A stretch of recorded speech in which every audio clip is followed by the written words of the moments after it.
Good morning. Welcome into Hurrdat Sports Radio. Let's flip and go. That's DB. I'm Ravi. Lulla here on AM 590, ESPN Omaha, ESPN Tri-Cities. Shane, you did not oversell it. Nope. I'm not sure on the echo, but everything else, man, I'm officially I heart you. I love you, which is probably the first time. So I should have played it down a little bit. Yeah, well, I like I got a lot of empty space in my head, so sometimes I just hear the echo when I think.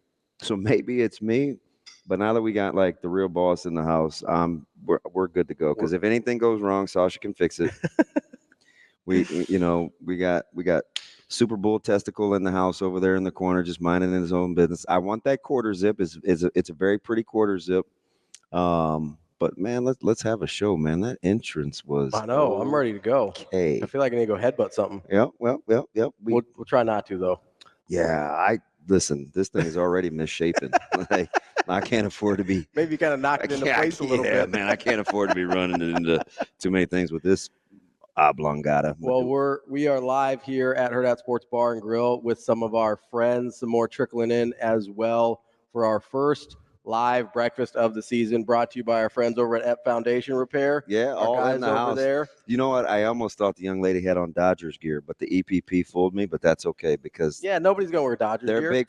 Well, nobody wants that. Wash your mouth out, young man. We all can't be sorry Red Sox fans over there. Well, listen, baseball season's been over for me for a minute. No, we're still in it to win it, man.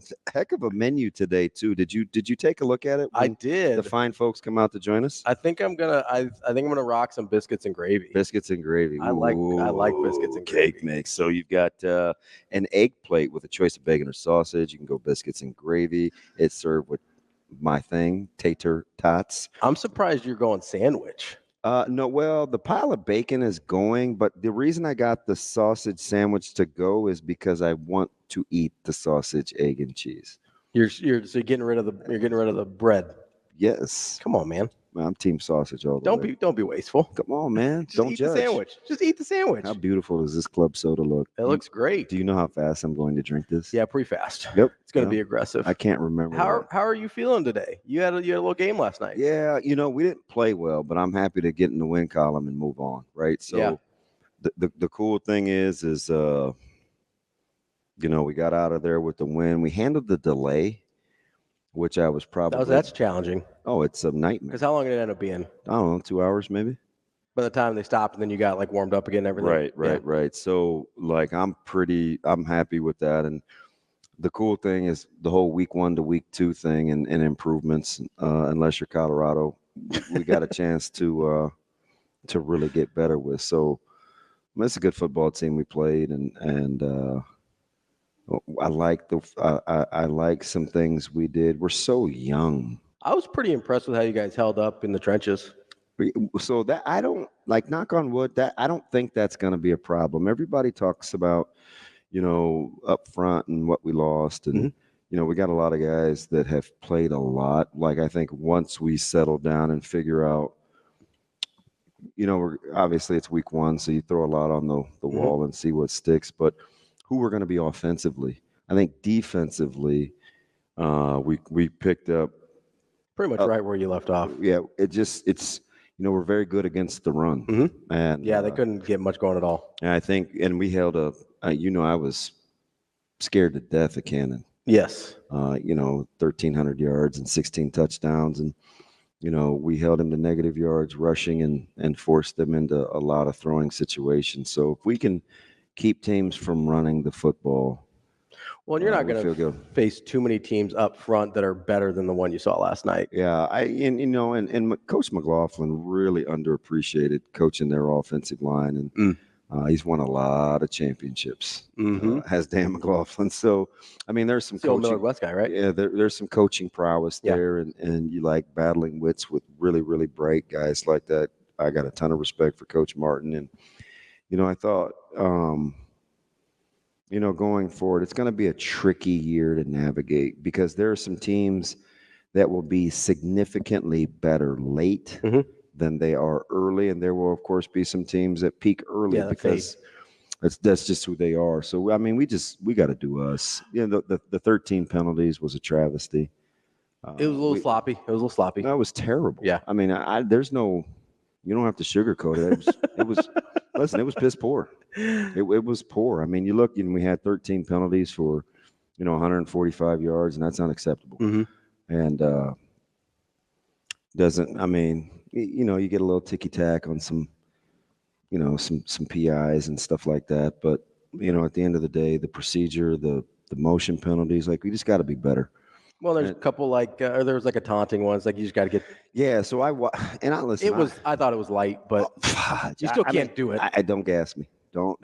I thought it was a little light. Those are my guys that worked the crew last night, and so I'm gonna keep it above board. But well, I can say it because I'm not a coach. I thought it was. Well, you guys got to understand like where we're at, yeah. Right? Like it's, and I get it. You want to control it early, but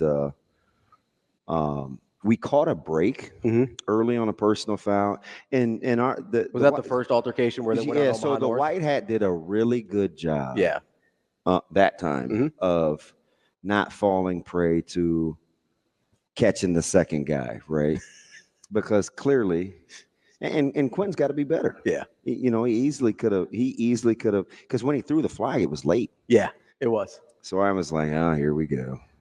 But it was, I felt like early on they kind of got it under control, and we didn't respond emotionally the way that I think our staff wanted us to early. Like, emotions are revving high. It's game one. Like, a lot is going on. I mean, there were some chintzy, a couple PIs that I was like, man, come on. But outside of that, I felt like for what that game was early, it was fine. We just got to be better.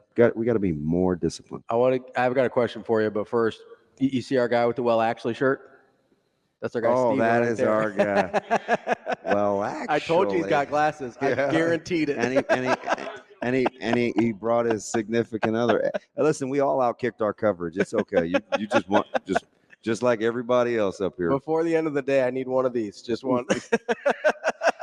I got to be honest though, that is not what I expected. Not at all. I had no idea what I expected. That is absolutely. But I was like, that's my guy in the Well Actually shirt. Yep. There we go. Very, very thoughtful. One of my favorites, Steve Young. Well, actually.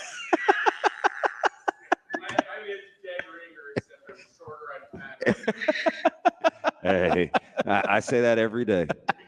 Every day. If you haven't joined us, we're out here at Hurrdat Sports Bar and Grill for the live breakfast, and got a great menu. I did want to ask you something about because you started a young quarterback. Yeah. Braylon Warren. Didn't start off great for him. No, you could tell it was his first start. Yeah. And he was a little skittish. So what's that process like? Because we know he's talented, right? We know he's got as much talent as you could possibly want. So some of that's on us, right? Like, some of that's on us as a staff to get him comfortable. And it's one thing that I challenged some of our guys last night. On the way home, you get like the text and calls and stuff. And this is really, really important. And I think this happens in college football. This happens in the pros. Sometimes you have to be willing to coach guys hard and trust that they can take it. And I told our guys, I said, Braylon is a guy. I mean, when his dad first said, hey, we really want Braylon to come to West Side and this, that, and the other. And I said, oh, I love him. I've known him since he was just a little itty bitty thing. And he's like, he can be a blankety blank. So I'm going to need you to, no. Except he actually said the words. I'm sure, but that's how Steve is, right? Yeah. Like, he keeps it 100. And so I think we have to understand that even though people are young and inexperienced, like, deep down they want to be led. Yeah. So I think we have to do a better job of demanding excellence real time. And because I think the kids can take it. Like they can absolutely take it. And I think for him, it was just, we missed so many open guys early. And listen, we caught a break. O'Neal doesn't catch that ball on 4th down when we turn him loose in a scramble drill because we get our eyes in the backfield. Like, we caught a break. Yeah. And so, there's this part of me that invites chaos. So I'm like, ooh, if he catches that and we go down early on a play that, you got a little Coach Rule in you. We're like, hey, let's see how we react. So this whole thing is Coach Rule. Yeah. Right? Like, let's see how they react. The coaching people hard? Yeah. And the caring, not coddling. Yeah. As long as you love them hard, you can coach them hard. 100%. And so, like, I'm, I would have, there's this part of me that's like, ooh, I wonder what would happen if Connor catches that. Mm-hmm. And, I mean, thankfully he didn't, but. Yeah, we know. Braylon will you saw him settle into a little bit of a rhythm. We got to help him, I think, with, quick game and getting balls to our playmakers. Because that's a real thing, right? Like getting because it's sort of the cliche whenever a new quarterback's in there, like, oh, like get him an easy and they one. Were, they were well coached in the secondary. Yeah, they were pretty disciplined. I like their concepts in the back end. I think Dortch is a stud. 12. Mm-hmm. Yeah. It's legit. He was good. He's got it. And so, we got to help. We can't, Purify didn't get a catch until I think it was third quarter. Yeah, you probably need to get that guy the ball. Listen, he's ridiculous. He's really good. Right? You need to get that back. You got Eli. Hey, how good? So that's the guy. Those two guys were the guys I took away from 7-on-7. I am a big. So you know why I like Eli? Why's that? I like EJ because he doesn't say much, and I think he feels internal pressure. Mm-hmm. Because he's been really good for a long time, but he hasn't really been able to be the guy. And in this offense that's so multifaceted, it's hard to singularly be the guy. Yeah. So you got to stay in the moment, be patient, and take your opportunities. Yeah. And, he didn't really get involved early, mm-hmm. but you saw all that he brings to the table on that slant. It wasn't the hands catch he had early, which was nice, right? You see how he can just pluck it, and he's got fantastic hands. But when he caught the little look in on the slant, mm-hmm. and the great hands catch, the balance, the getting downfield. See, he's a big, strong kid. Mm-hmm. And that's the part of his game where I told him after the game, I said, I loved watching the toughness. Because when he brings that ability to hang in there, even though he may not be involved early, mm-hmm. and come out of the back end, that's going to be the difference for him. Because at the next level, you can't always need a talking to or an attaboy or a back pat or mom or dad or coach. Like sometimes you just got to hang in there and go. So I kind of want to tie this to Nebraska because obviously they're going to be starting a young quarterback tomorrow as well. Like, what does that look like real time as you're talking to Braylon and he doesn't get off to a great start and you're trying to get, not you specifically, the staff. Yeah. And you're trying which is hard because I'm close to it. Right. Yeah. Right? So you kind of want to go over there. But I'm not really on that side of the ball. So and I love Coach Lovell and those guys. So I'm just like what's that look like real time to get a guy who doesn't have the experience to draw on to know that like, hey, this is going to be okay. So he was kind of down on our end on the defense. We were waiting for the punt, and I just went over to him and I pretended to like get some dirt off his shoulders. Mm-hmm. I was like, hey, just take a deep breath. Like, you get your feet underneath you. I'm like, you belong, right? Yeah. We talk about the whole conquering that first part, the bear thing. Yeah, the two bears. And he just smiled. He's like, hey, I got you. And he's going forward. The arm talent. Right? Yeah, the arm talent's really, really good. Yeah, so it's things like, we talked about this in the offseason with him. You asked me off here, hey, so what's it going to be? Yeah, it's the leadership of the huddle, being able to control the team. And I said poise in the pocket. I'll say be able to control your emotion. Climbing the pocket, knowing when to take one, and just deliver. Like, those are the things that he'll learn because physically. Mm-hmm. Well, he's more mobile than I thought, too. Scramble was nice. I whispered in his ear in the locker room. I said, I was scared the whole time. That he was running? With every hit and every guy he made move, I was like tinkling even more. I was like, ooh, get down. Because, North was bringing some wood. They were. So it was like. They were. And I whispered in his ear. I was like, oh, my God. I was like, I didn't even know you had that in you. I was scared. I was like, pretend you're in baseball. Slide. I was like, get down.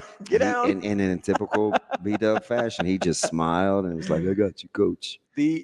So speaking of QB run game, I know you were watching Colorado NDSU last night. I was. And NDSU kind of very little sleep for your guy. NDSU kind of diced him up on that QB run game. I couldn't believe. So here's the thing schematically, and I get the whole week 1 to week 2 thing. Mm-hmm.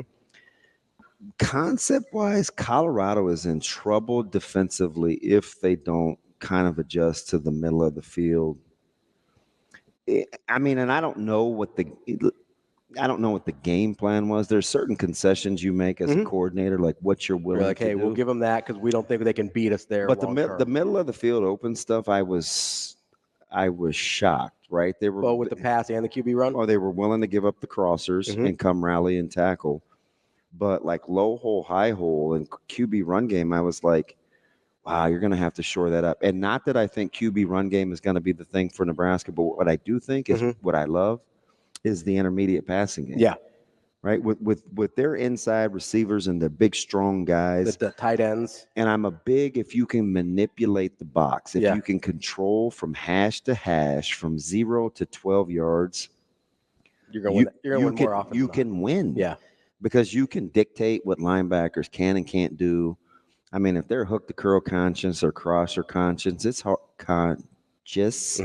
It's hard to fit in the run game off a certain look. So, I wasn't surprised that it happened early. I was surprised they didn't adjust. That it kept happening? I mean, if North Dakota State had 60 more seconds, they could have matriculated their way down the field. I mean, right? They had to get out of character because they ran out of time. But if they didn't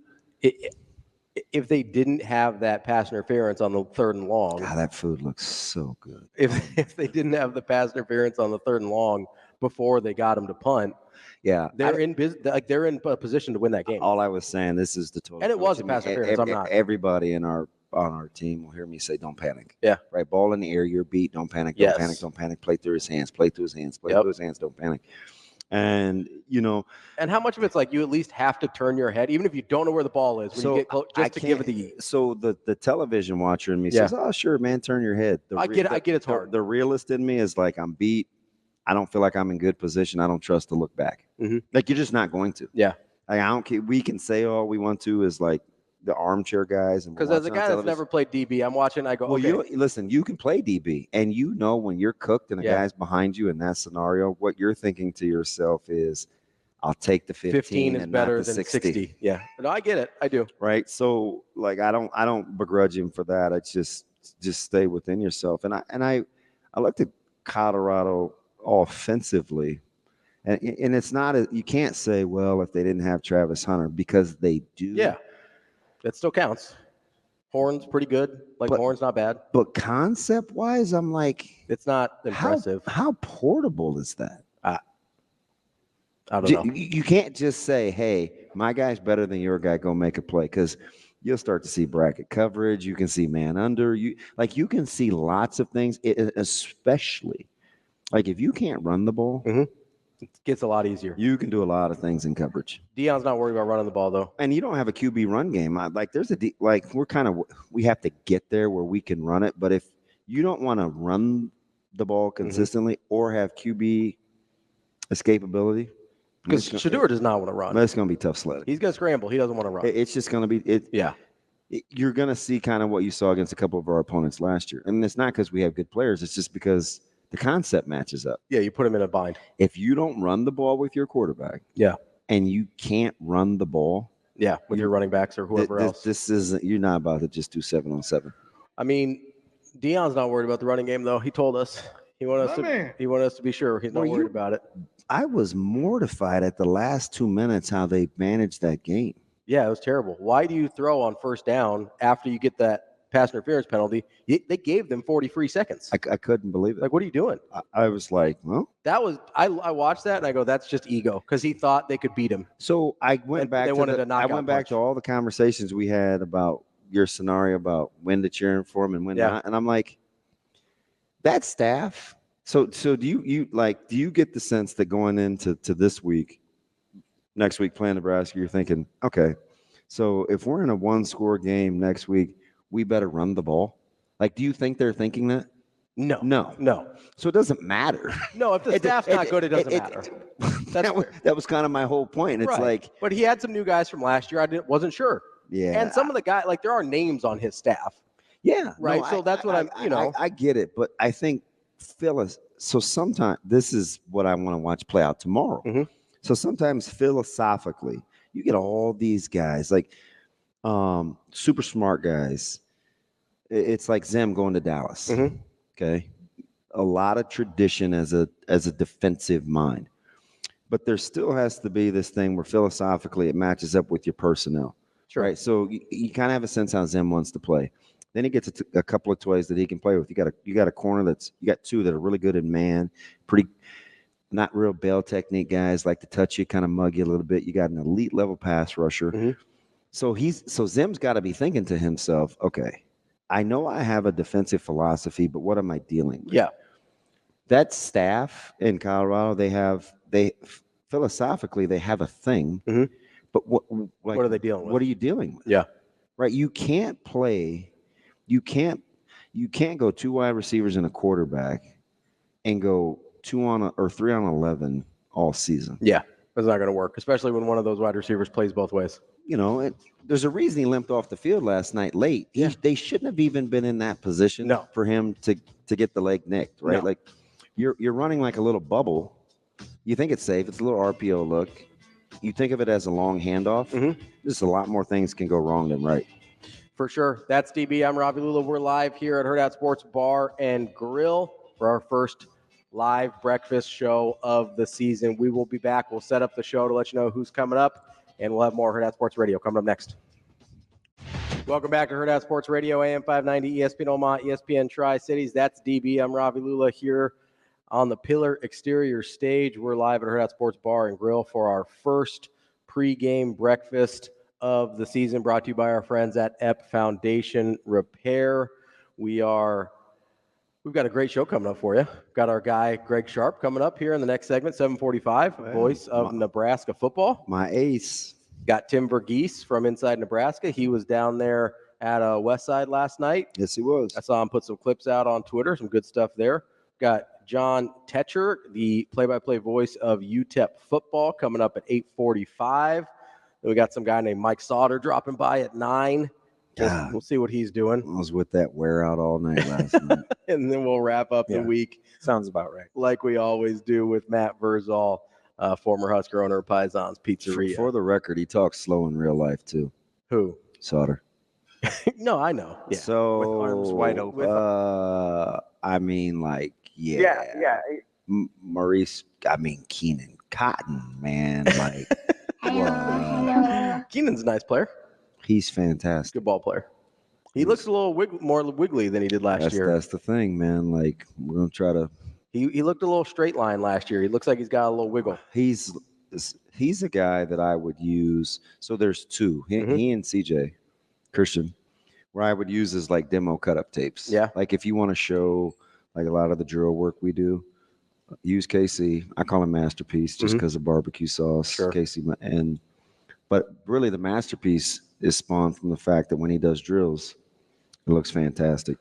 And then you watch CJ, who I'm so proud of him because, 2 years ago, we weren't in this situation, right? I'm pretty sure he'd tell you, we should bring him on because he's ridiculously honest and he has a super old soul. And he'd be like, yeah, I want to kill DB. Like, I'm pretty sure he would say that. Well, whenever he's ready, if he wants to announce our commitment, he can come right on. Like he would say that. Yeah. And now it's like he is a total extension of me, right? Just fundamentally sound. Yeah. Does the right thing. He looks like a guy where you would cut up demo tapes. And he's much bigger. He's like, big. That's what everybody said last night. Like he's significant. I told people, he's 20 pounds heavier than a year ago. Yeah. So that's that. Let's get to our guy Jesse on the Hurrdat hotline. Wants to talk a little Colorado. Jesse, what's going on, bud? What's up, fellas? How we doing? Jesse, how we doing, buddy? I'm doing good. Damon, congrats last night. I know the first game stuff. I heard you guys talk about penalties and stuff, but you want to come out of those first games with stuff to work on, right? Yep, 100%. Right, it makes practice fun today. You got it. Cool. Hey, yeah. So probably just like everybody else in the state of Nebraska, I watched that Colorado game last night, and with fear and trepidation. Well, so here's the deal. Like, I'm not a Husker fan, but I don't root against them. I always preface my stuff with that. I'm on Twitter. Well, I mean, it's not Syracuse or Creighton or anybody, right? No, I say what's wrong with Syracuse? Well, Notre Dame, baby. I had to pick something in the East Coast. Oh yeah, if you're talking football, you're right. That's right. All right. That's all right. Team Rizak. You can talk Notre Dame. That's right. Xavier Watts. You can talk Notre Dame all you want. Can you talk CJ? Can you talk CJ into South Bend? They made their run late last year. I think he's out. All Oh, man. All right. Well, no, I'm watching it last night, and it's good. It's a good game, competitive game, just like I thought it would be. But the thing that more than anything that was happening on the field was what was happening on Twitter or X or whatever. When I search and I see some Husker accounts and fans, and I'm seeing tweets like, "Oh, that's a sack against Nebraska," or "Nebraska doesn't let that play happen," and I'm just kind of cringing when I'm reading these things because we all want them to do well, but I'm thinking, in your heart of hearts, is Nebraska? Do you know for a fact Nebraska's better than that North Dakota State team last night? Mm-hmm. That's what I was watching because, that was a good football team. Yeah, that's good. That is a good football team. And so I'm thinking, I don't know if some of these fans understand. We know their accomplishments, but to a man, when you line up on the field, does the average fan understand just how good North Dakota State is? And I don't know that they do. And that concerns me in terms of what you're going to see next Saturday. I think this Saturday you're fine, but next Saturday, I think last night a lot of Husker fans watched that game, and now they have kind of a false sense of confidence. And I hope that's not the case, but that's kind of what I was feeling off the social media. No, I'm 100% with you, Jesse. And I think the thing that Appreciate the call, Jesse. the thing that's not super portable that we don't know is the QB run game dynamic. Because I'm just telling you, it's hard to account for quarterbacks in the run game. Yeah. And anytime you get a quarterback that can tote the rock, you feel compromised as a coordinator. It's like, oh, shoot, right? Because now you don't really have free safeties. You just have guys on the back end. Yeah, you gotta have spies because no one's free. Yeah. Oh, shoot, even last night with Gal, we got compromised a little bit because we didn't think he was really going to scramble on us. Mm-hmm. So we had to make an adjustment at the half, right? We made up 2 calls just to keep him neutralized because we didn't want to get hurt with the scramble because you don't expect that going in. So I get what Nebraska fans are saying about, oh, it looked like this and it looked like that, but that's not how our offense is going to look. Mm-hmm. So once Nebraska gets to game plan in Colorado, you can look and see, okay, low hole, high hole. What can we do to simulate an extra defender or an extra offensive player in the middle of the field? Because that's where Colorado's compromised, right? Just schematic. It's, we're on video now with live stream, which is beautiful. So we should probably get a dry erase board at some point. And I've been saying that for years, but I don't know how boring or exciting that is on radio. I don't know. We'll figure it out. But Nebraska's not right now. That offense is not built to exploit where Colorado was bad last night. So don't make that linear comparison. Now, one thing I think you can compare is how they play in the trenches. Yeah. Right? Do you feel Colorado is physical or are they not? Or those things, I think you can compare a little more linearly. But concept-wise, I don't think it's portable at all. 2 things there. A, did you see anything from Colorado's offensive line that led you to believe that Nebraska's defensive line will be given a ton of problems by them? No. You like Nebraska's defensive line in that matchup? I think Nebraska's defensive line room has the most Sunday guys on the roster. Yeah, I think that's one of the better defensive lines in the conference. Yeah. And to Jesse's question, I think that defensive line absolutely is better than North Dakota State's defensive line. And that's not to hate on North Dakota State's defensive line. I just think Nebraska's is that good. Yeah. And they're super deep, so they're not going to get tired. I'm not sure Colorado has 5 offensive linemen. They much less 8 to deal with the rotations that Nebraska's defensive line is going to do. I'm thinking in my head, and I probably shouldn't be. I guess today isn't really about UTEP. It probably should be. But it will be at some point, but we watched Colorado play last night. Right. I understand it's fresh. Yeah. So the thing that Colorado's probably thinking right now is, what can we do to offset the lack of ability to actually hand the football off? Yeah. Because you have to slow the rushers down somehow, whether it's screen game. You saw a little bit of screen game late from Colorado. And so, but then you kind of rely on your second level to have good discipline. Yeah, and Nebraska conceptually plays. So the easiest, and North Dakota State was there. They just missed a couple tackles on those screens. Sometimes the easiest teams to screen are teams that play man-to-man. So Nebraska's going to have to – that's the cat and mouse game. Yeah. We're clearly fast-forwarding a week from now. But I'm totally with Jesse. I think at the end of the day, I would reserve conceptual judgment on comparing apples to apples until I watch Nebraska tomorrow. We'll close the book on Colorado here at this segment, and we can move on to UTEP. But I do want to ask, you mentioned kind of that conceptually you're not sure if Nebraska's built to take advantage of where Colorado's weak. Do you think there's things they can do to Nebraska to exploit Colorado, whether it is like Jamal Banks and Thomas Fidone over the middle to kind of get into that intermediate zone you were talking about, or what does that look like? So this isn't obvious if you haven't watched Nebraska yet, but one matchup I think Nebraska can exploit is their physicality on the perimeters. They have big, strong receivers, and I think you can put Colorado in some conflicts with those guys on the back end because they're small, quick guys. I'd force the back end from Colorado to tackle. If there's one thing I would take to next week, I would make corners tackle and I would make linebackers cover. If I'm Nebraska going into next Nebraska week. does have the guys to do both of those things. Yeah, absolutely. Coming up next, we're going to talk to Greg Sharpe, the voice of Nebraska football here on Hurrdat Sports Radio.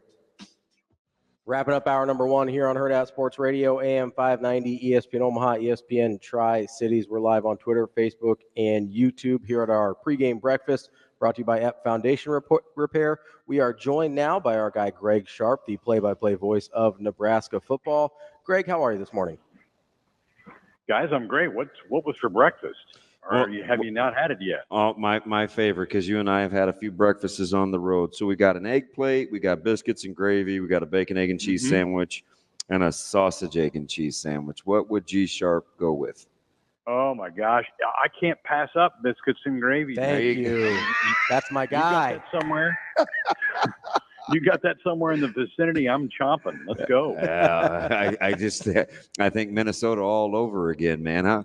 I appreciate you hold my hand even all the way to breakfast. That was a pretty good spot. We went. What's that? Keys we were at? What cafe was that, Sharpie? Cafe. Was it Keys Cafe? Cafe. Yeah. Okay. Keys. Okay. Yeah. Sharpe, was breakfast before or after you had to guide him to the right stadium? That's before. It was several hours before. Yeah. Yeah, that was the encore. Yeah. The trip to the stadium. Yeah. All right. How are we feeling, big guy, man? You know, every time I talk to you, you make my day. I'm looking forward to Saturday, man. How you feeling? Doing well. You know, it was a goal of mine once I got diagnosed back in the spring to make it to this point, and I have, and my body's feeling pretty good. And looking forward to being up in the booth with you and looking right down below us, DB, and seeing the Huskers. Not any longer on that far sideline, but right down and below us. I think that'll be a fun change for Husker football this fall. I know. I'm blind, so it's like you and B Mac won't have as much babysitting to do, man. Like, are you going to be okay just getting to do your own job and not have to help me do mine?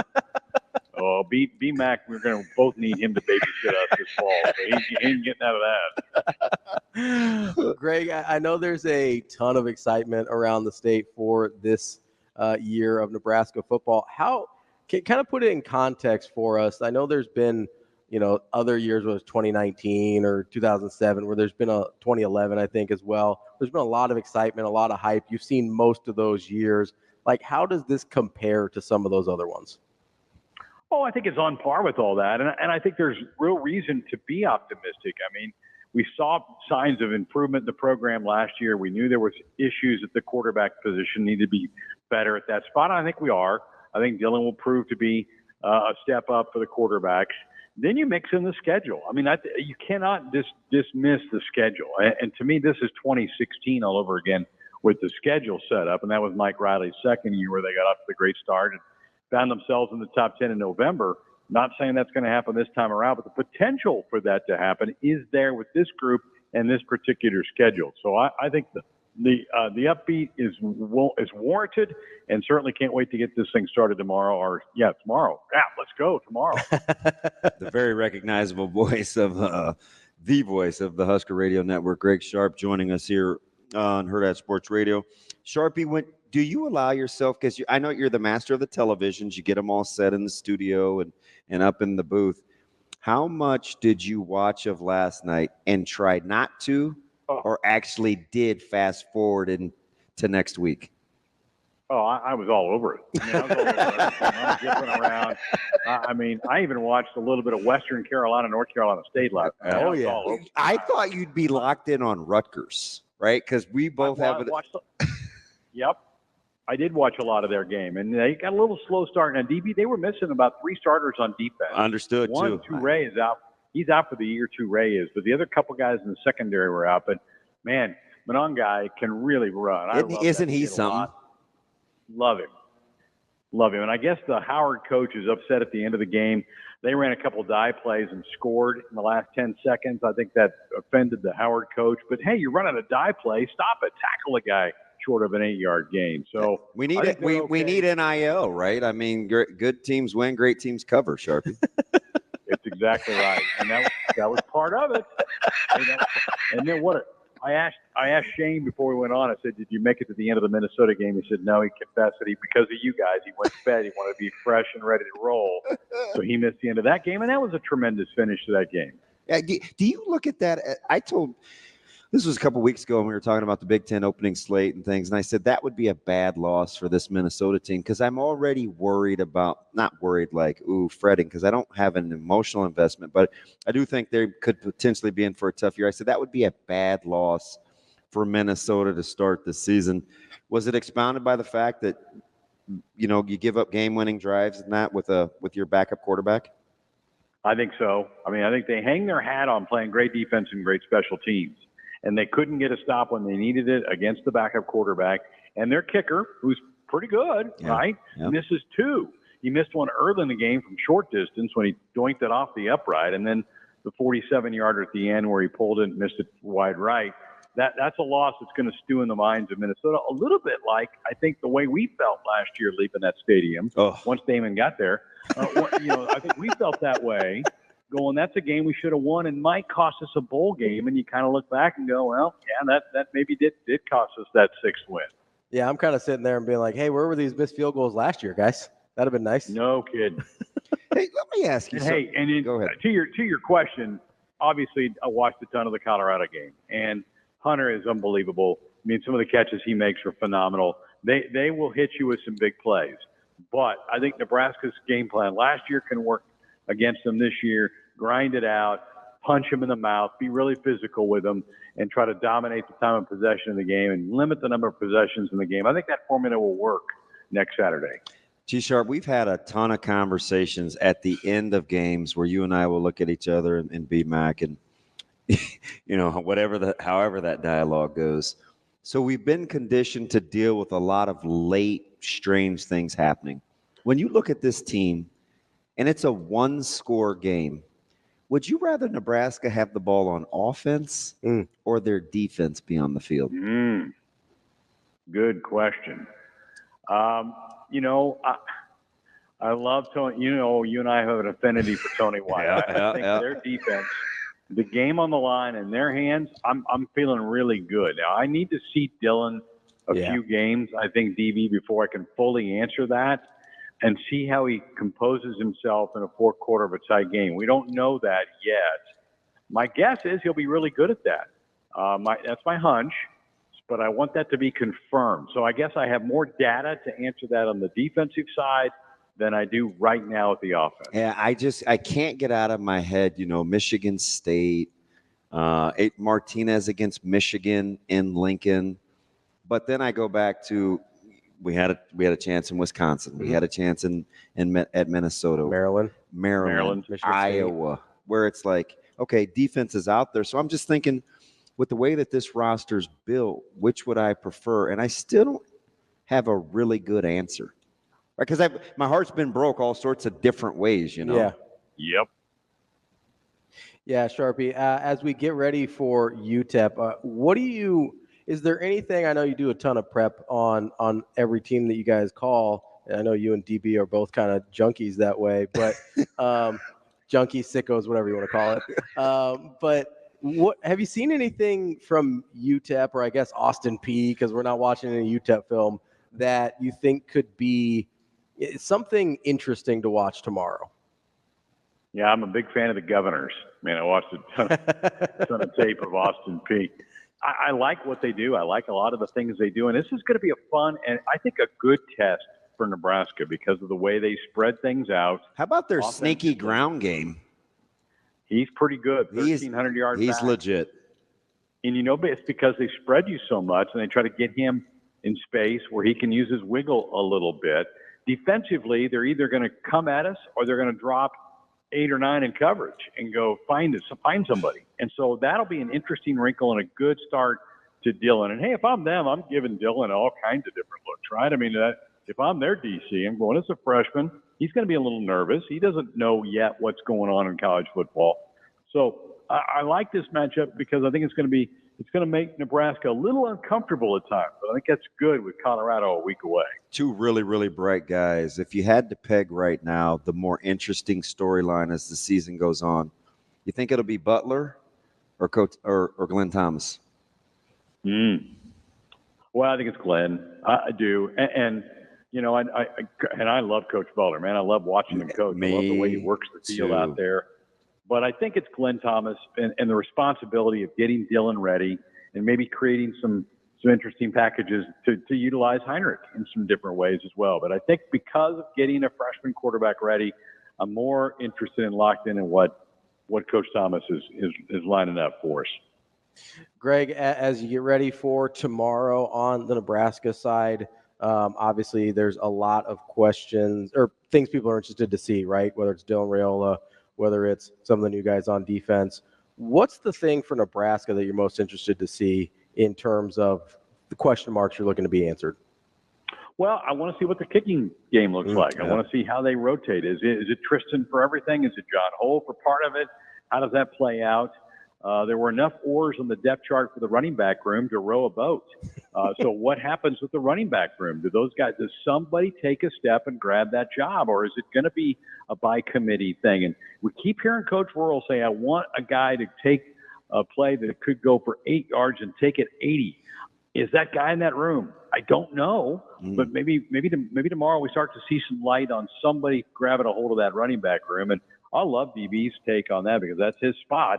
And is there a guy that's going to eventually win that job out? I don't know at this point in time, but I think we start to get some answers tomorrow. It's been a long time since they're going to let real game play out who wins that job. Like, this is going to be an interesting test.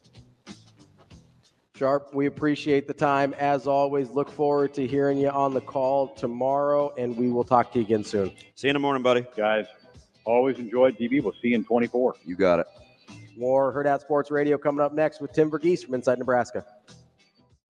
Kicking off hour number 2 here on Hurrdat Sports Radio, AM 590, ESPN Omaha, ESPN Tri-Cities. That's DB. I'm Ravi Lulla here at Hurrdat Sports Bar and Grill, where we are having our first pregame breakfast of the year, brought to you by EP Foundation Repair. EP Foundation Repair specializes in foundation repair, basement waterproofing, and crawl space encapsulation. With over 25 years of experience, they are experts at these things. Make sure you give them a call, 402-588-5174, or visit epconcrete.com to learn more about EP Foundation Repair. Joining us now is Tim Verghese from Inside Nebraska. Tim, how are you this morning? Not too bad. Stayed up late a little bit, watching certain someone coach a football game last night. Yeah, we've been talking about that all morning. What time did you get back home? Because you waited through the delay, didn't you? Yeah. Not too late. I had to stop by, get some dinner afterwards, and but it wasn't too bad of a night. Again, compared to a typical Friday night, it was like, I got home by like 9:30, not 10. It's not too bad. You're better than me, man. I bailed at the lightning break. I was like, I'm out. Yeah, Jay asked where you went. I was like, I never saw. I went to go hang out with your guy Johnny Rogers. Really? Yeah. Where'd you guys go? There was this thing in Elkhorn. I'll tell you about it later. Yeah, we can't be stealing your thunder. Tim, we were sluggish last night. We didn't play very well, so I appreciate your patience and sticking with us while you're actually doing your job begrudgingly, I'm sure. Of course. No, it's good to see everybody. And, I think I'm writing it up this morning, but just the flashes from Braylon, it's good to see because I saw him all off season. Just wanted to see him kind of put it together game one. I'm excited to track him the rest of the season. I like the fact that you like one of our guys that I think's got a chance to be pretty good. And I know Purify gets a ton of run, and as he should, because he's going to be fantastic, and Cotton is sensational. But Eli Johnson's got a chance to be pretty good, and it's just hard to be a feature guy in our offense, right? Like it's pretty spread out. Yeah, and for him too, it's like again, like just little glimpses of it last night. But like, I talked to him after the game. It's like that catch and runs, like that stuff college coaches On that like little to see. slant. Yeah, that was big Yep. boy stuff. Yeah, that stuff coaches like to see, and I think that shows a lot of just the growth and maturity he's taken this offseason. Tim, couple guys that obviously Nebraska's got to commit from Tyson Terry, and then they're interested in Christian Jones on the other side. What were your thoughts about those two guys in their first game of their senior seasons? Tyson, I mean, just the motor is incredible. Like, I mean, he's going both ways all game, and I noted it like midway through the second quarter. It was like there was a just this little run play, and he blows up like 3-4 blockers just as soon as he gets off the ball. Which it's like, and I had people in the comments being like, "What's the level of comp?" And I'm like, I'm standing on the other side of the field, so I know these guys all look small, but this is Class A competition. This is the Omaha West Side. Like He's a monster. right. And Tyson's incredible, and just the consistent pushback power he gets. Like, just I continue to believe this is a guy that in year one at Nebraska he's going to make some type of impact. And then with Christian, just like what I saw from him again, just the athleticism flashing. I think he even said it himself. Like still kind of getting comfortable, like getting back to his spots. Like you kind of see him like dropping back in the zone and taking a second to find his man, which down the stretch late last year, you kind of saw him dropping naturally into spots. I think this is kind of just game one wrinkles, but you can see the athleticism on display just as he's like tracking guys downfield. Yeah, and I'm definitely asking him to do more too, because he's so smart. But for his athleticism, he's so fundamentally sound. He does a lot of things. He's a great drill guy, and now you're starting to see it really pick up, globally, because he understands he's got a really, really high football IQ. Yeah, completely agree. And you can see those the gears grinding, when he's back there. And it's fun to watch. He's really fun to watch. I think that defense is only going to get better as the season goes on. It's not a lot of offenses that he'll play where he doesn't get a ton of touches, right? I mean, it's just one of those things where I always say, like, we're not for everybody, because you have to be really, really unselfish. Like on any given Friday or Thursday, it could be another guy. So being other-centered is really important. He had to be patient last night because he knows he's got some good matchups on offense, man. It's just you got to pick your spots. For sure. Tim, I wanted to get to some guys that aren't in the state of Nebraska or aren't committed yet. Texas just got another 5-star receiver commitment from Jamie French. Does that, in your mind, impact the Michael Terry situation at all? I don't think so. At this point, like I think what's changed here over this last month is Steve Sarkisian's taken that recruitment kind of personally. I think this summer he sat down with the kid, sat down with the family, watched the film again, and I think a couple months ago Texas was like obviously recruiting him, but we're recruiting him like he's the number one athlete in the country. Now they're recruiting him like he's the number one athlete. Sark's taking this one over. I think he realizes kind of the unique capabilities Terry brings to an offense. I think also losing CJ Baxter, his starting running back for the season. I think that's something that's given him a little more pause and something that's allowed him to kind of take this recruitment a little more seriously. So between what Texas is doing from an NIL standpoint with him, I think it's just going to be tough to overcome them. But again, like I mean, if he makes it out to this Colorado game next week, I think all bets are off at that point. So when you're taking a look at I know because you've talked a lot about the start that Nebraska has to have or could potentially the benefit of a fast start to this season. Do you still kind of feel that way given how the table is set for this non-con schedule, that the quicker start Nebraska gets off to, the better it is in the short term? Yeah, I think so, because more than anything, again, it's just like you have to, regardless of like last night's result, you know what I mean? Like maybe that puts a little dampening on, the stakes of the Colorado game, but that's still a game you have to be concerned about, and still a game that, it's not necessarily like a gimme win by any means. So, and regardless of all of that, this team needs to show that they can win the games they're supposed to win. They haven't done that in the past. Like, for example, Christian Jones, I asked him last night again, I was like, hey, like, closing in on a decision, like, what do you want to see from Nebraska? And it's just like, again, showing that improvement over the year, winning those games, you're supposed to win, like taking on-field strides, showing that the development is there. I think you have to start off this year strong. And again, like I think when you're looking ahead to the 2026 class as well, it's the amount of guys that are coming in for the Colorado game, the amount of eyes that are going to be on Nebraska early on, where, you know, you look at the schedule down the stretch and you look at the weather down the stretch, it's just harder to get recruits in. It's harder to get recruits' eyes on like more of Big Ten like brawls. Like down the stretch of the season, you've got Wisconsin and Iowa. Like recruits and fans in general, they tune in for the highlights. They tune in for like they're going to tune in for Colorado, Nebraska because it's Shedeur versus Dillon.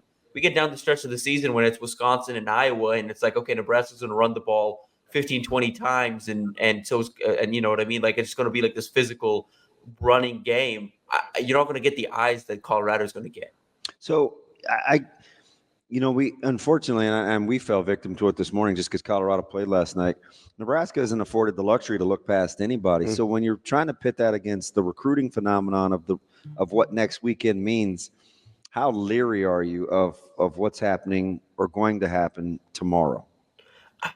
A little bit, just because, but I don't think like that's the thing. I think as a fan base, we've started to look ahead. But I think as a program, I don't think Nebraska internally has looked ahead to Colorado. Obviously, they watched last night's game, I'm sure, and I'm sure, you know, they've got some scouting like tidbits ready for the week ahead. But, I think the focus is completely on UTEP. And I do think Nebraska, to a certain extent, has the depth now. Where like this wasn't a thing in the past where you go into these type of games and you're a little concerned about certain things.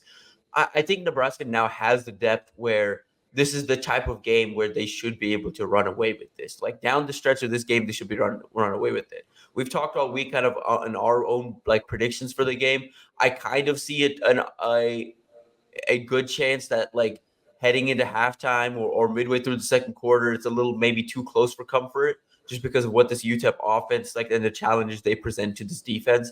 But as a unit, I think on both sides, I think Nebraska is going to be able to just overwhelm them with size and speed.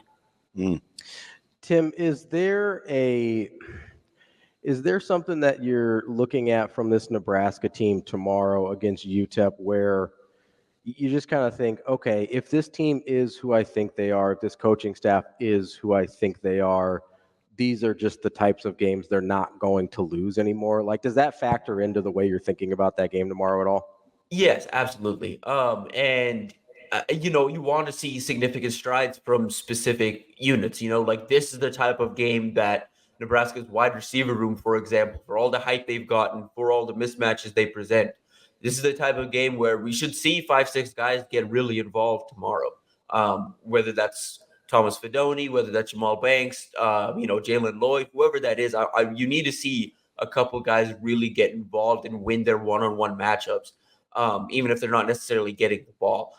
You want to see a balanced run game. You want to see, they plan to use all four running backs. Like I want to see what all four look like, and I want to see, what does one or two emerge. This is the type of competition where one or two of these guys should emerge, especially along the interior. Nebraska's interior of their O-line is the strength, and you look at UTEP's defense, their strength on the D-line is their edges. So Nebraska should be able to have some success up the middle, and you hope, against this type of team, they're able to, because that would not necessarily bode well, but you have to check that box off before you get into Big Ten play. Yeah, I'm trying to go back and maybe it's a Burkhead, Amir, tail end, Roy Halou stretch. I don't remember, except in the 90s early, where Nebraska would actually use a real game to try out a position group as deep as the running back. Like I think these guys are fully on audition tomorrow. And I'm just telling you, somebody that's been there, Tim, it's a mindset thing more than it is a physical thing, right? Like it's tough to know I need to maximize in the moment whenever my number's called. Like that's a different sort of thing than just your actual physical talents.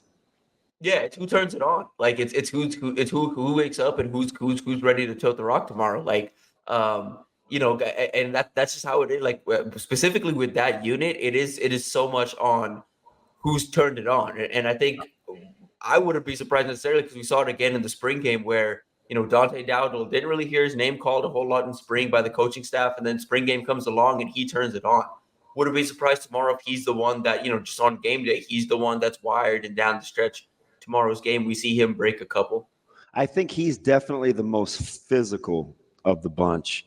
Like if I had to slot it early, it'll just be curious to see when it comes to feel and kind of being on call, who answers that the best, because he's definitely a rhythm guy, but he's probably the most powerful of the four. Yeah, I'd agree. And someone I wouldn't be surprised if who just turns it on tomorrow.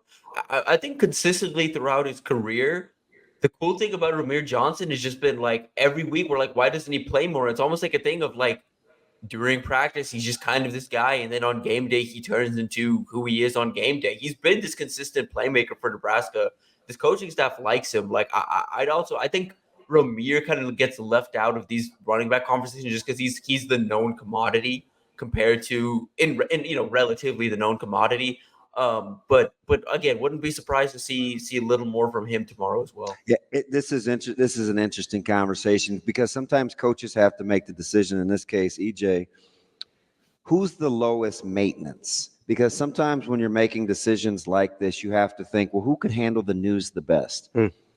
Ramir, in my opinion, is clearly the lowest maintenance. He needs the fewest things to conditionally be right to perform at a level. The next, in my opinion, is probably Emmett. So if he knows in the back of his mind that those guys can kind of handle curveballs a little better, you may see a couple of other guys that maybe need to get off to a good start, get that opportunity. And if that's a guy like Dowdell and he gets into a rhythm early, I mean, that may be all she wrote. Yeah, and I know people want to see it. I mean, Rule himself said he's we're not going to take it slow with Dylan. We're throwing him right into the fire. But I mean, again, tomorrow is the type of game where Nebraska wants to play this physical style of football. They don't need to throw it 25, 30 times tomorrow. They really don't. They should be able to lean on that running game, especially down the stretch where show some things on film, just get Dylan comfortable and get the wide receivers comfortable, but don't put too much on film where it's okay, all of a sudden, Colorado, again, I don't know what was happening at the end of that game, but they shouldn't be throwing it. That was incredible. Up 2 scores with 2 minutes left. It was incredible. I'm either you're just really, really defiant or stupid. You have no confidence in your ground game. I mean, if nothing else, just to chew clock. It doesn't make any sense too, because I think, again, all offseason they've talked, and talk, especially at that program, talk is one thing compared to what you actually do on the field, but they've talked about being more of a balanced offense, and you saw that a little bit last night. But for the additions they made in the transfer portal, on the offensive line and at running back, you should be able to run the ball better against that specifically that opponent. If you look at their run, my question about their O-line is how they're going to hold up in pass pro, because all of those guys are lauded and come from programs where they were graded highly as run blockers. They now are going to be asked to draw back 35 to 40 times a game, and they didn't pass that test last night, and I just have no clue how they're going to hold up against Nash Hellmacher and Ty Robinson on the interior. We're talking with Tim Verghese from Inside Nebraska. Tim, I want to go back to something you said about Nebraska's game plan versus UTEP tomorrow, because I'm trying to find a good answer on what is the right balance between doing what you said about just hammering the run game and being able to exploit UTEP there versus making sure Dylan kind of gets enough live game reps to be ready for Colorado. Yeah, I think that ratio right now just has to be, I think you started off just 50-50, just what this coaching staff does. And then I think down the stretch, if you have the success offensively and defensively that you hope to, I think that turns into more of a 60-40 run game where Dylan still gets an opportunity to kind of create some things off of the run, in play action or RPO. But again, I don't think you need to see him out there just chucking it deep in the middle to late of the third or fourth quarter. Of the Big Ten teams that played, and we'll get a chance to look at Michigan State tonight, who's most like you thought they were heading into the season? Of what I saw, Minnesota. I just don't think. I think this is I think they may be in trouble. Yeah, I think it's going to be a rough year. I think PJ Fleck's in trouble. I think all offseason we'd kind of seen this like, hey, PJ Fleck's kind of looking for a way out. Like he did look into that UCLA job. He did put his name in for a couple other jobs that were open this year. I think he's looking for a way out, and I think this just may be a case of he's kind of overstayed his a ceiling. Like what he can do with that program. I think he's overstated to the point that like they've already reached that ceiling, and he might not be that hot name on the coaching carousel anymore. This is weird because they're not in the conference, but regionally, I think they may be somebody that Nebraska will see on the recruiting trail quite a bit. How much does Missouri intrigue you when it comes to meeting recruits on the recruiting trail? Oh, it's because the thing is with the way they operate right now, they can get in on nearly anybody right now and swing it. Drink's pretty good at what he does. Yes, and they like, I mean, earlier this cycle back in the spring, I mean, they ended up striking out with those guys, but they went into Dallas and basically reached out to the top 3 offensive tackles, and they were like, all right, here we have this on the table. Like, if you don't take it, someone else will. But they're putting up those kind of deals where guys just are having a hard time saying no. And they do a good job, to their credit as well, of building relationships and kind of trying to lock in that state. Nebraska's already look ahead to 26 and even in 25. Like some of these guys in the St. Louis area, in the greater, just was in the state of Missouri, you have a hard time going into that state and pulling guys out because of what Missouri is right now. The ability they have to kind of keep guys in the state, the relationships they're building, the fact that they're getting in on guys in their state early, that wasn't a thing in the past. Like Missouri wasn't doing that. They were finding out about guys just as much as everybody else was, but they weren't going out and identifying guys in state that they wanted down the line. And so I think you're gonna see them a lot more on the recruiting trail. And again, I think they're building off of what they left off last year. I thought they may take a step back, but then they attacked the transfer portal the way they did, and they kind of replenish at specific spots and address specific needs. They're a threat. I think they're a threat in the SEC. I think they're a sleeper college football playoff pick as like maybe the third SEC team potentially in there. I don't love Cook like some other people, but watching Pine get so many snaps, like their schedule's not bad either. Yeah, they got a pretty favorable schedule. I just know I see them enough in the Metro. Like they kind of bug me a little bit, Tim, speaking of a recruit from the state of Missouri, one kind of washed up on Nebraska shores the other day in Mac Markway. Do you know? No, you're the last person I'm going to ask because I've asked everybody else. No one knows what happened here, or no one's talking about what happened here. Like, do we have any? Although Coach Rule talking about his eligibility was interesting. Yeah, so he's eligible this year, although he's got some catching up to do. Like, what do we know, if anything, about Mac Markway and how this all occurred? Yeah, I mean, as far as how this all occurred, I'm still trying to figure out clarification. I was chasing down different people all week, trying to just get some type of clarity on what exactly happened here. Again, I think the story right now is the only way he's eligible to play is he didn't technically enter the transfer portal. He showed up at Nebraska one day. Nebraska didn't, quote unquote, seek him out, and he ended up enrolling as a student and then showed up at Matt Rule's office like, hey, I also want to play football here. And you know what's funny about on TV, I'm kind of vibing with you because I think if you're going to stand on business, it would be you can't tell somebody where they can and can't go to school. Like it may boil down to something. If you're like trying to find I'm dropping this in air quotes, loophole, that might be the ground that Nebraska stands on. Can't tell them where he can and can't go to school. Right, exactly. And you think about this coaching staff too, and some of the relationships they have, like there's plenty of ways to, navigate this without directly contacting anybody. It feels kind of like the Baker Mayfield just showing up to Oklahoma thing. Like he just rolls up. He's like, hey, I want to play football, coach. Yeah, like what? Kind of. Tim, before we let you go here, I've been getting this from everybody this week that we talked to. We got to get a season prediction out of you. How do you feel Nebraska's going to do this year? Yeah, I've debated this all season. I think I've stuck with 8-4, but I consistently change on which 4 that'll be. And because I have a hard time if this team is who we think they are, I have a hard time seeing them losing 3 games at the end of like 3 straight games at the end of the season. But you look at the schedule and you're like, okay, where do 4 losses come from? I think it is those final 3 games. I think you at least lose 2 of them.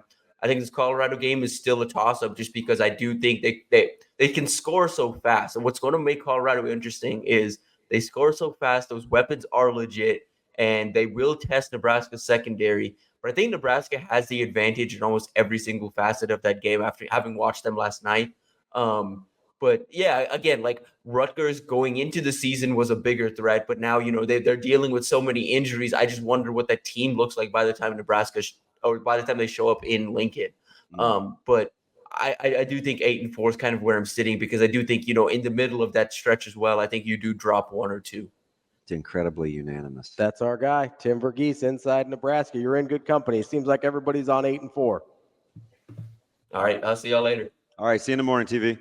That's Tim Verghese from Inside Nebraska. We'll give our predictions later in our Bet On It segment at 9:30. I won't. That's fine. I will. It's fine. It's your show anyway. DB, you gonna participate or no? No. All right. Well, you got your partner in crime now. You don't need me. Oh, there he is. That's my guy. Oh, skirt and pom-pom time. We're going to hang out on Monday. We're going to watch some Florida State BC. I'll take BC. He's back there in the corner. I'll go ride with him. We will have more Hurrdat Sports Radio coming up next. AM 590, ESPN Omaha, ESPN Tri-Cities. Welcome back to Hurrdat Sports Radio, AM 590, ESPN Omaha, ESPN Tri-Cities. We're live on Twitter, Facebook, YouTube. That's DB. I'm Ravi Lulla, live at the Hurrdat Sports Bar and Grill. We are... DB's trying to arrange guests live on the air. I am, actually. He walks in and he tries to sneak in. We may put him on air. We had a couple of tough. Don't act like you don't hear me back there. I saw you walk in. Got apostrophe in the house. That's all right. We got a good crowd here at the. Mr. Principal showed up at the live breakfast brought to you by EP Foundation. Glad you brought your better half. Hi, Sarah. Old Dookie Clint. DB's just gonna have conversations with everybody else the rest of the show. Man, it's getting kind of crazy. It's kind of it's a little more crowded than I thought. I know. This is kind of outside of your preferred number of people to be hanging out with. That's okay. Does the distance help? No, the boss broke the ice. Okay. I hadn't seen him in so long. I think I know. It's always funny when you don't know if a guy's a hugger. Yeah. Because you go in for it. And I went. I had to pull him in. He's a rail. It's easy to pull. Get in here. Get in here. It's all right. It's good. It's good to see everybody. Did you see your tough hangs over there? I did. Yeah, that's all right. Are they wearing the shirts, Wyatt? I love it. Wait, you responded only to Wyatt, not Asian Wyatt? Well, she does have her tough hang on. They both do. I love it. That's incredible. That means we've got 3 show themed shirts here. We got Well Actually and a couple of tough hangs. Well, and we got a Dookie. He's not wearing a Dookie Clint shirt though. No, he's back on Nebraska. That's all right. He took a couple years off. He took a couple years off. Mom, I got a chance to talk to him in Nebraska City yesterday. Yeah? Yeah. How was Nebraska City? Duke, Clint, how was it? It was pretty good. Nebraska City was good. It's a good crowd. Yeah. Yeah, they asked some hard questions, but it's okay. Well, I try not to ask you those. Hey, so Christian Jones is a thing. What? I'm glad people still understand that he's important. He as a recruit for Nebraska. Yes, okay. Yes. Yeah. He's not an afterthought. I didn't know. He's only getting better. I didn't know at any point that he was an afterthought. Is that a thing that's happened? No, that's a good thing. You just stay with that thing right there. I like to, sometimes I have my head buried in the sand a little bit. I miss what's going on around me.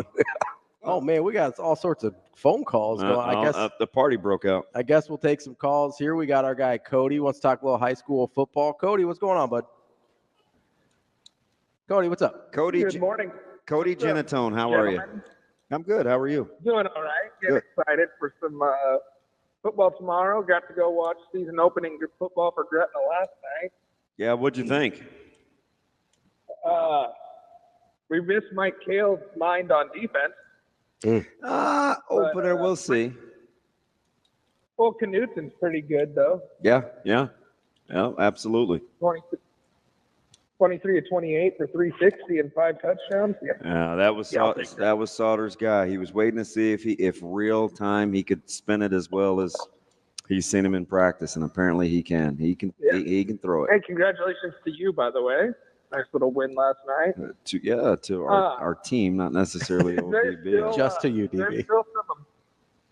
There's still some emotional difference there being from Omaha North with those guys. Yeah, a little bit. I mean, I've been around those guys a long, long time, so there's still that tug, but my allegiance is firm with where my feet are planted. But yeah, it's always good to see those guys. Yeah. Did you get to watch much? I know, I'm sure Ravi did. Did you get to watch much of the North Dakota State Colorado game? I saw start to finish. We had two things going on. So while the guys were during the delay a little bit, and then after, while the guys were getting dressed, we watched two games. So it was North Dakota State and Colorado, and it was Minnesota State and Northwest Missouri State. And Cody, I think now may be a time. I'm officially concerned about Northwest Missouri State. Right, I did not get to see much of them. Yeah. They were down 29-0 at one point. They pulled within 29-22. But I don't know. It looks like a little bit different of a program here the last handful of years. Cody, you forget that DB is a full-on psycho and will just he'll just forego sleep. If he's like, I got 18 games to watch, he's just like, I won't sleep for 3 days. Well, it's like it's like 3:40, and I'm weighing the risk reward of going to sleep. Yeah, because I know that we're gonna have we're probably gonna have to go recruit tonight, and then I'm like, well, shoot, he's gonna bring us back at 7 Saturday morning. I'm usually texting him anywhere between 3 and 5 a.m. He's that guy. Yeah, I'm not like that. DB will be like, hey, did you watch that D2 JUCO game last night? And I was like, no, I didn't. I went to bed. What time did I respond to your text the other day? God, I don't even know. No, I'm talking to Ryan. It was in the 5s or 4s. This dude doesn't sleep. I mean, he's a full-on psycho. That was about 5:50. Yeah. Well, we're up by 5:50 because we work. Like, that's not a big deal. Hey, no, I just was gonna say, I don't get why. I think North Dakota State had something with handing the ball off to Shamar, and it just felt like the OC kept trying to get a little cute there instead of just pounding the ball. It's hard not to want the ball in Cam's hands. Like, yeah, he's legit. I'm curious to appreciate the call, Cody. So you know what I want to see tonight? I want to see SDSU and Okie State. Oh, I do too. I just want to compare and contrast because I don't think Colorado's very physical up front, but I do think Oklahoma State is. And you like SDSU's lines. Yeah, they're spectacular. So we'll see. You want a good comparison there. Yep, I do. I will have to catch that. I will have to catch up on that one and pull a DB and spend some time overnight because I gotta get out to my guys at Miller North tonight. Yeah, that's the one Coach Samanji wants to go to. He's like, well, we play Millard West before we play Bellevue West. I'm like, I don't know about that. I just got to start off the new era, you know. You know what the coin flip was in the coach's office? What's that? Concession stands. Yeah. Yeah. It's childish, isn't it? Yeah. Let's get to out of breath Brian real quick. He wants to talk some CU Buffs. What's up, Brian? Hey, what's going on? What's going on, Rob? What's going on, Damon? I'm just trying to make it. How about you? All right. I would have been down there today with you guys, but just had a little hernia surgery, so I got to choose when I'm going to spend my energy. I'm going to take it to the football game tonight. It's we got like the money. Contagious, man. That's like the third hernia surgery. That's what happened to Taggy. You can't catch those though. It's not going around. It's not the flu. You can tell he's starting to get comfortable. He's running his mouth again. All right, Brian, we got another one. We got another one for Illinois. We'll see you then. All right. No. But hey, I think if we play Colorado, I think the players that'll be in play would be Ramir Johnson. Matching up on their linebacker, what you were bringing up earlier, Damon, and I can see those packages with Harburg will fit in pretty good. Yeah. Versus them. I think that worked out pretty good. I think it's funny how when Coach Rule talked about using Harburg and then Sat doubled down, it was like, well, that's an indictment of our tight end room. And I was like, actually, if you watch any big play that happened last year, Harburg was probably involved. Yep. I think they realized that pretty good. That guy's pretty good with the ball in his arms. Yeah. And I think Colorado was teams was trying to cover that line yesterday because there is no way that Rutgers should have covered their line with 34 seconds left in the fourth quarter. Did you see Howard's head coach? He thinks the same thing. And I joked, and maybe it's funny, maybe it's not, but it's like with NIL in play, I mean, you may see a lot of guys try to get the cover.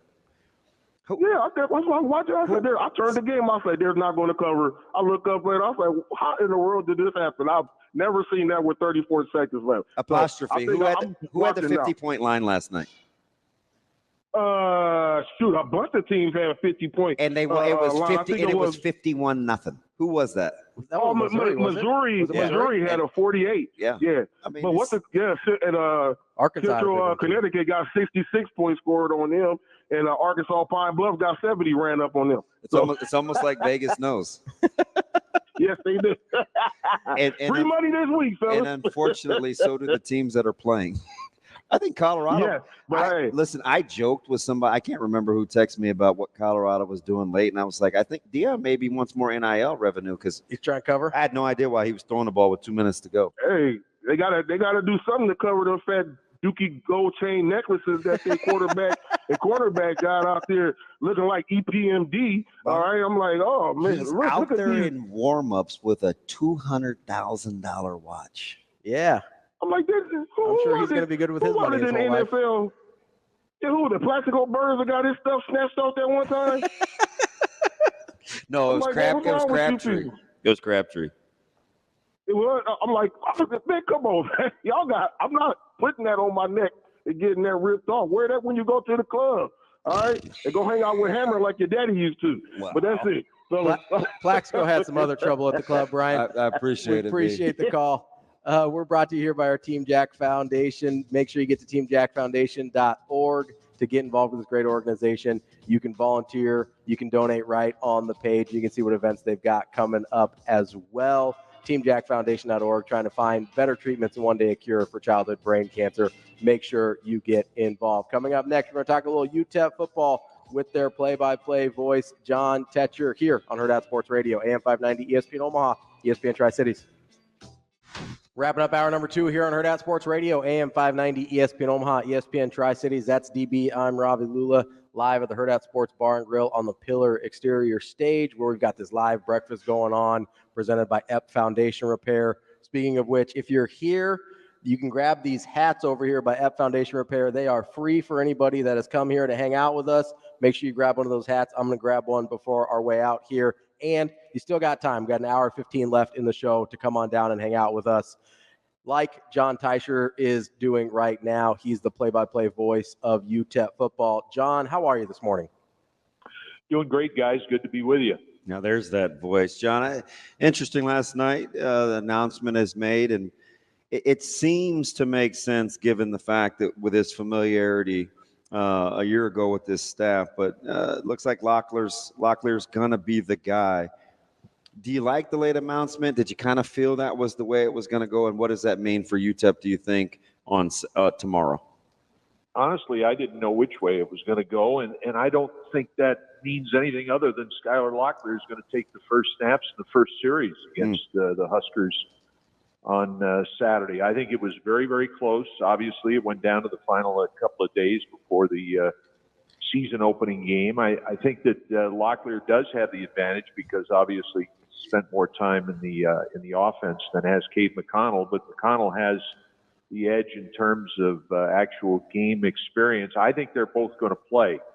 So Locklear will get the first snaps, and we'll see how it goes from there. But we're going to see, I think, plenty, at least in the opener, of Cade McConnell as well. Jon, how comfortable do you think the coaching staff is going with the 2-quarterback system for an extended period of time? Is it in your mind, hey, let's just figure out into the season who's our guy, or do you think this is something they may carry on throughout the season?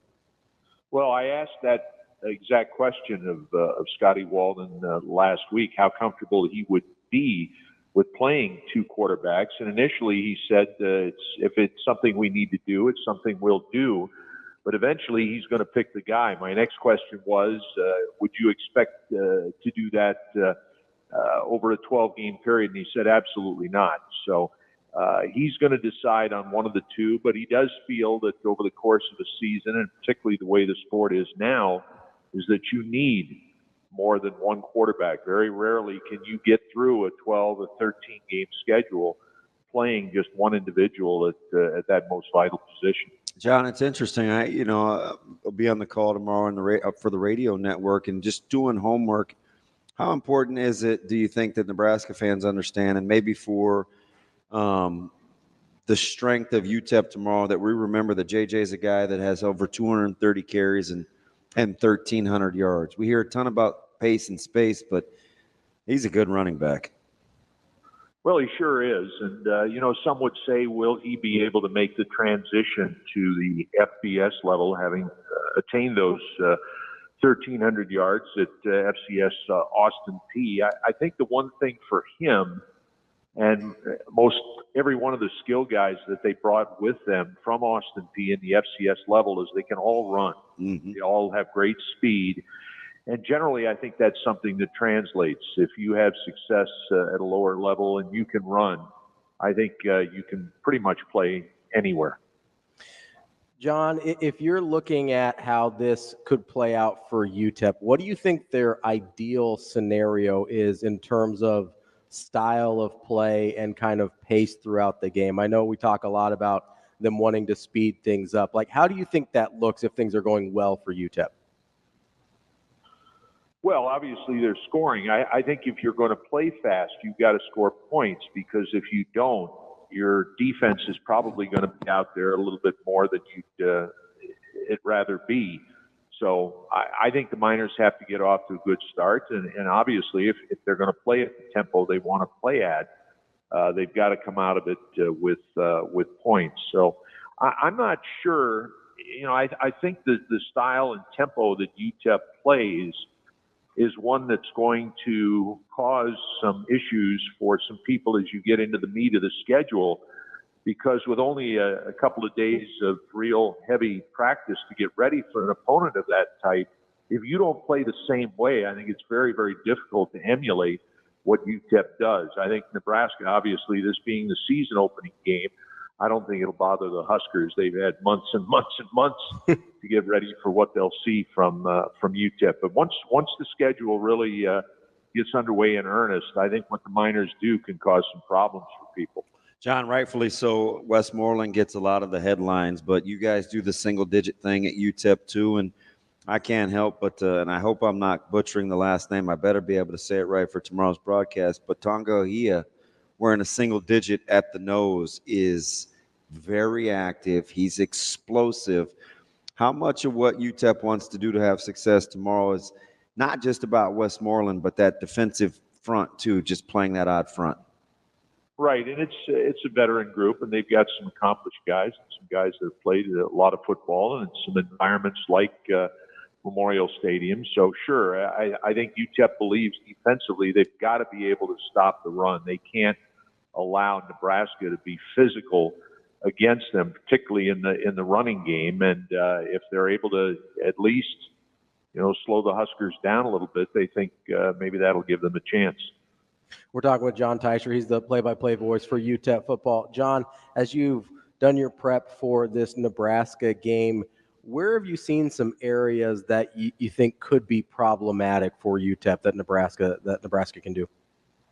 Well, again, I think the Huskers' physicality, particularly defensively, their size and their physicality certainly could provide some issues for a UTEP offensive line. It's extremely green. You've got that veteran Husker offensive line, and on the other side of things, I think that Husker group has started 153 games collectively. UTEP has 46 collective starts among its assemblage of offensive linemen. So I think dealing with what Nebraska shows you defensively up front and their physicality, I think is something that it's going to be interesting to see how and if UTEP can handle. It's interesting. I mean, with Nebraska, I think special teams is something that's been a concern, at least talked about openly, as not a for sure thing all offseason. When you look at UTEP and their special teams advantage, work in progress, like how is Buzz and how have those guys been in the offseason when you look at UTEP special teams? Well, they've certainly got a dynamic return weapon in Cam Thomas, who wears number 5 for UTEP. Thomas at the FCS level at Austin P, in his 2 years there, returned 2 punts and a kickoff for touchdowns, all of which were longer than 80 yards. He's absolutely electric, explosive, and he can be a problem. And they have spent quite a bit of time on their coverages and return games, and I think potentially again, because Scotty Walden believes in recruiting speed, that UTEP's coverage and return squads could be a problem for other teams. Jon, as you kind of look at the season as a whole for UTEP in year one under Scotty Walden, what would be a successful season in terms of progress in year one for him? I think just competing in Conference USA. This is UTEP's 20th year as a member of the league, and they haven't won a single conference championship, haven't even been close to doing so. And I think just more favorably competing in the league would be a victory for Scotty. And I'm not speaking for him, because I know his goals and his aspirations are much higher than that. But I think certainly when you take a bit of a broader view, the ability to compete for the Conference USA championship would be something that on an annual basis would be something that Scotty and certainly all that follow UTEP football would aspire to. Jon, I never want to mistake activity for achievement, but the first year brings a ton of energy, a change in mindset, protocol, and procedure. How effective do you think the juice that he's brought early on can impact this program? Oh, I think it's incredible. I've been around. I've been doing this a long time, and I've been around this UTEP program for a long time, and I've never seen anything even remotely close to this. I think it's exactly what this program has needed, and I think that what Scotty and his staff and his student athletes have brought to this program and in this community is exactly what was needed here, and should be a model for, I think, programs at this level moving forward. UTEP had gone their previous 2 or 3 hires with veteran, if you want to call them retread type head coaches who were on the bounce back, and Scotty's kind of a young and up and comer, and I think that's the way to go for programs at UTEP's level. So I think what Scotty has brought has been absolutely vital, and I think will be a blueprint for this program moving forward. That is Jon Teicher, the play-by-play voice for UTEP football. Jon, we hope you enjoy your stay in Lincoln, but hopefully not too much. But I hope we're hospitable at least. Safe travels, Jon. Looking forward to it, guys. Thanks. Thanks, Jon. That's Jon Teicher, play-by-play voice for UTEP football. Coming up next, we got Mike Sautter from Hurrdat Sports and NEB Preps here on Hurrdat Sports Radio. Kicking off hour number 3 here on Hurrdat Sports Radio, AM 590, ESPN Omaha, ESPN Tri-Cities, and KFOR in Lincoln for this third hour. We're live at Hurrdat Sports Bar and Grill for our pregame breakfast presented by EP Foundation Repair. We are joined now by the one and only Mike Sautter, Hurrdat Sports and NEB Preps. What's up, Mike? Damn, Shane, that was good. Jerome, good. what's up, buddy? How you getting feeling? After it? Skinny.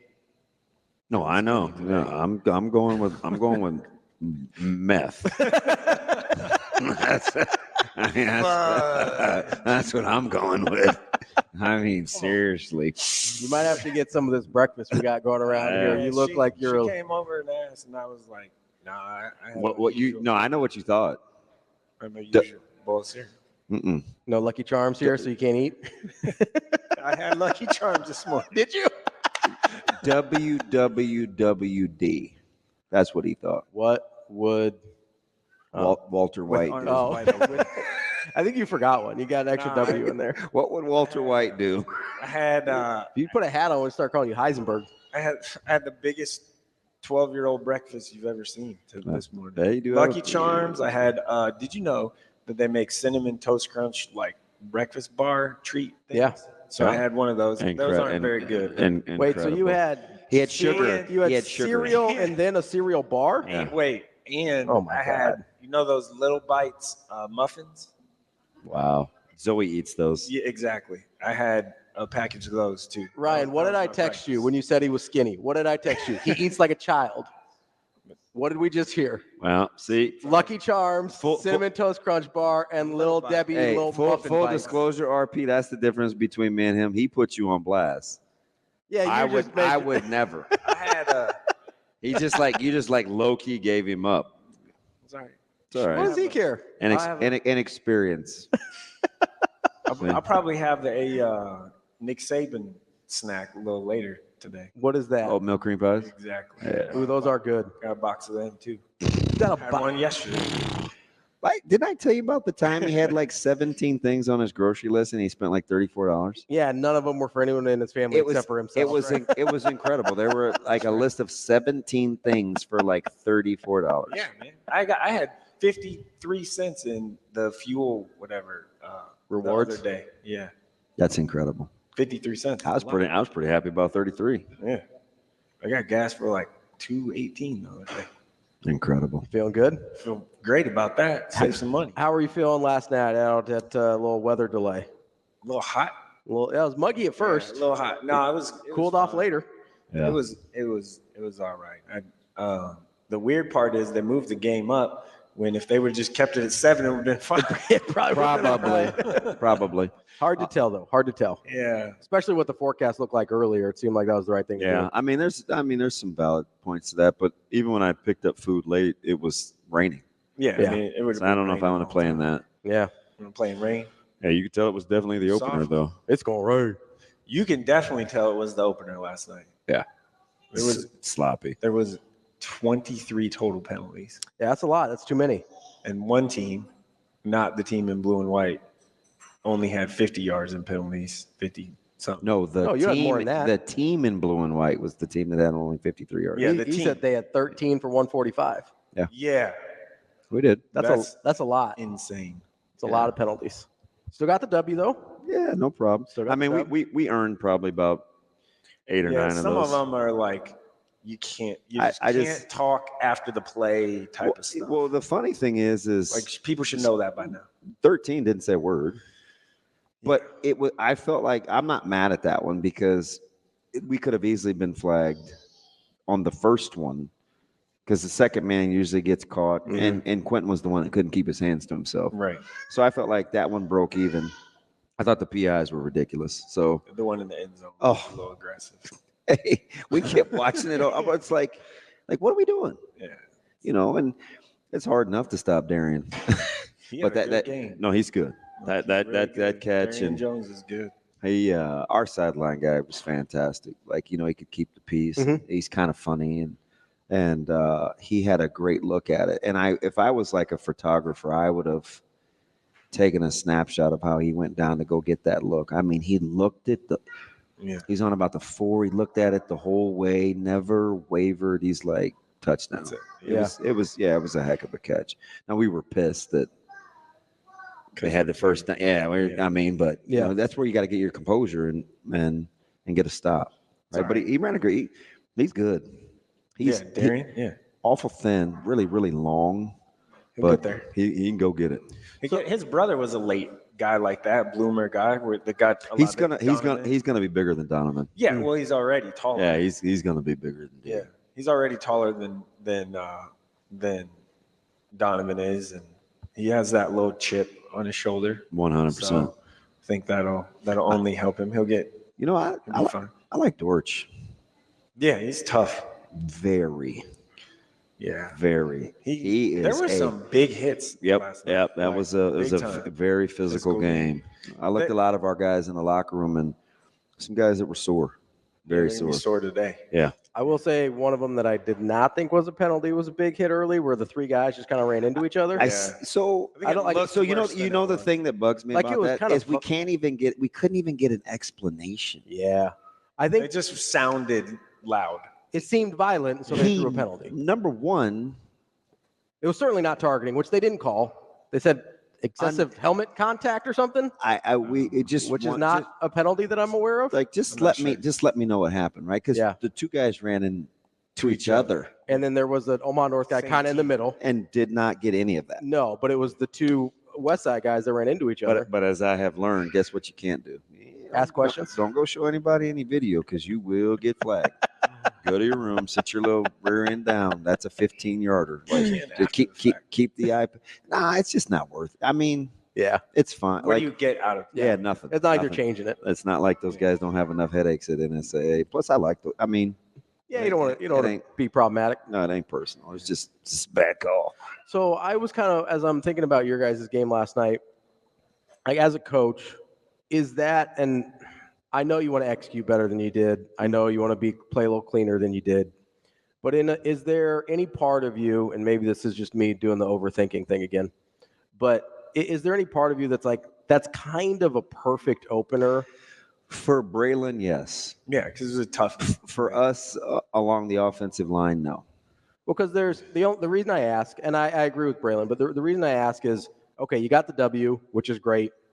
But he got better as the game went along. And there's a lot of teachable moments. Yeah, that 100%. The break 100% calmed him down. Yeah, and he's such a good, like none of your guys are going to walk away from that and be like, we played great. Yeah. Right, which is the danger. You know, defensively, we have a new secondary. Yeah. So, like, I felt like that was good for them. A couple PIs early and kind of managing your emotions and learning what you can and can't get away with, right? Because we're going to be physical. Yeah. Yeah. Right? What are you guys going to do? Find the line. Find the line. So we need to know where that is. So you can calibrate. Because, I mean, it'd be really easy in your guys' situation, especially coming off a couple state titles. But a lot of these guys weren't either main contributors on those or they weren't there at all, right? But if you just come out and blow the doors off of somebody, it's really easy to think like, oh, this is just what we do. Yeah, and it would have definitely been a false sense of security because we're not there. Right. And so that's why I kind of ask, like, yeah, you don't want the 13 penalties for 145. You'd prefer you not get off to the slow start if you're Braylon Allen. You'd like your offensive line to play. Yeah. Allen's the other one. Braylon Allen, New York Jet. Yeah. Oh, God. Braylon Warren. You'd obviously like to maybe get off to a better start, but like your offensive line to play a little bit cleaner. But you go out there and you go, okay, now these guys for sure know that there's work to do. Yeah. And I don't know, I always find value in that. Like if I'm starting an opener, and I don't feel this way about UTEP, Nebraska, because I think they already know they had work to do. But I think a lot of times, especially if you're a good team with young players, that having a little bit of what you guys went through last night is one of the best things that can happen to you. That's definitely part of it. And, you know, we're just kind of checking scores and watching, and we'll get out and about tonight. It's tough. Those first games, they're hard. Yeah. Right? I mean, that's why I thought, like, Knutson was impressive, right? Because you've been talking about him for – a month or so. Yeah. And he came up on NEB preps, and you're like, he looks the part. We'll see what happens when there's live pads. And 23 to 28 for 3, whatever. It's a pretty good day. Yeah, you can spin it. Some of that was rush. That's total yards. So he ran for, I think, 2 and threw for 3 touchdowns. Mm-hmm. But it's a pretty impressive jump. Like, I mean, for his first game starting with that pressure and stuff. There's not a lot of great let me rephrase that. There's not a lot of experienced quarterbacks in high school football this year. And he was one of the names, and he performed extremely well out of the gate. I thought I was impressed with Gal's poise last night. He's not bad. Like, I like the fact he didn't get sped up. Mm-hmm. No, yeah. You know, he took some good shots. He made a few plays with some legs, but I mean, you're down 3 scores and you need one. But I was impressed with his poise. He didn't panic. I thought his scrambling gave you guys a little bit of trouble early. It did. You know, we had to get on the dry erase board at figure it out. Yeah, we did. He throws a nice ball. He's athletic enough. I was a little surprised, and I know that they're trying to be really careful with Mikey Gow at North because behind him there isn't a lot there at the quarterback. But I thought they were going to maybe use him in the run game, like on purpose. He's much bigger than I remember him ever being. He had a nice game. I think you probably are pretty kind of happy. I'll say if you're Omaha North, you think you got something there? Right? Yeah, they're going to have to figure out their run game a little bit, though. They ran for, 0 yards or 14 or something? Well, I think, not that I helped put together stats, but I mean, Ken had minus yards. Yeah, that's incredible. For as good a back as he is. Yeah, that's what I mean. And as big as that line is. How much do you, I mean, I'm going to ask you so you don't have to answer. How much do you think of that is Omaha North needs to figure out their running game, and how much of that do you think Westside had a really good run defense? Westside's defense is pretty good, especially in the front. Seven's really good. Yeah. I think that's a huge. Because I don't think you're going to get those types of results against most of the teams Omaha North's going to play this year. Yeah, no, not at all. Not at all. And I'm frankly, I'm not sure. I don't know. When I was at practice for North, it was the first day, and Tyson Terry was playing guard. Well, he's really only just playing defense, but they were working him in at guard. And Larry did tell me, he said, we don't want to play him at center because that means he can't come off the field at all. Mm-hmm. If he's playing guard, we can mix him in, give him a breather. I gave him a huge he was coming out in the building as I was going in afterwards, and I just gave him a big hug. He was gassed. Yeah, he played played every down but like 3, I think. Yeah. I saw him come out. That's crazy. Especially on the lines. And he was very good. Yeah. And a pleasant surprise for us, and because he gave him some shots in that run game. I mean, he's hard to pull against, and he's well coached. But I thought our running, Tay and Finn ran really, really hard. I mean, there's probably – and Tay-Tay's not a big kid. 298 pounds between the two of them. Maybe. But two great lifters. If you see strong kids, even though they're Tay-Tay out of his gear, Tay Jenkins is gonna be the guy. That's what after going to practice, I said that he's gonna be your guy. Even when I was at practice, beforehand, Coach Lamont was like, "Well, we don't know." No, Finn is nice though. Yeah, I'm not poo-pooing him. What I'm saying is that number 6 is the guy. Yeah, he's and the cool thing about him is he's still learning. Right. We talked to him during the break.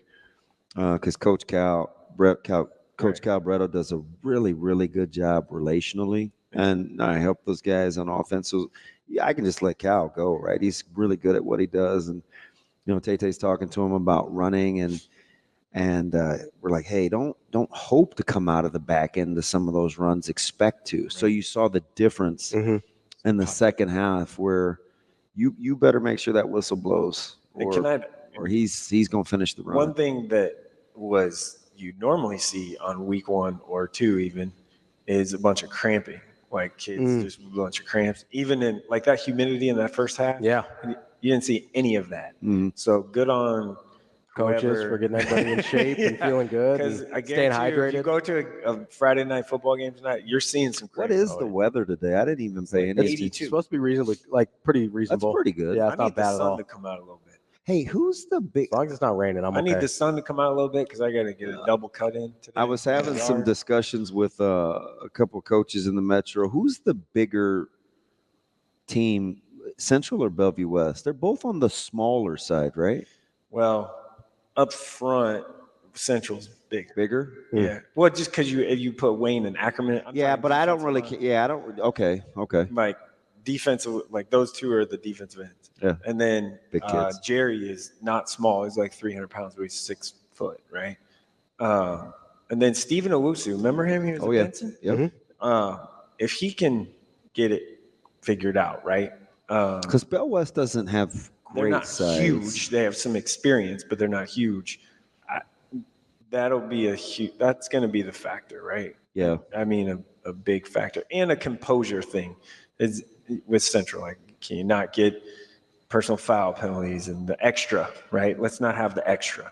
And if they can curb that, well, we clearly couldn't conquer that last night. I mean, North was much better at that than we were. I think they might, honestly.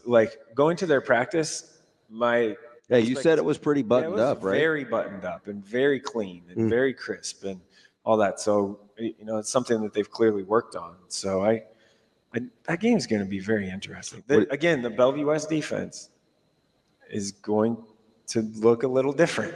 Yeah. I'm not going to, give it all out there, but because it's not my job. But it's going to look a little different. It's going to be a little multiple, and that's going to be a challenge, mental, to try and throw the ball or whatever. But they got a really good. Central's got a really good back. Bellevue West still figuring out their running back situation. They got about 3 that are kind of just all right.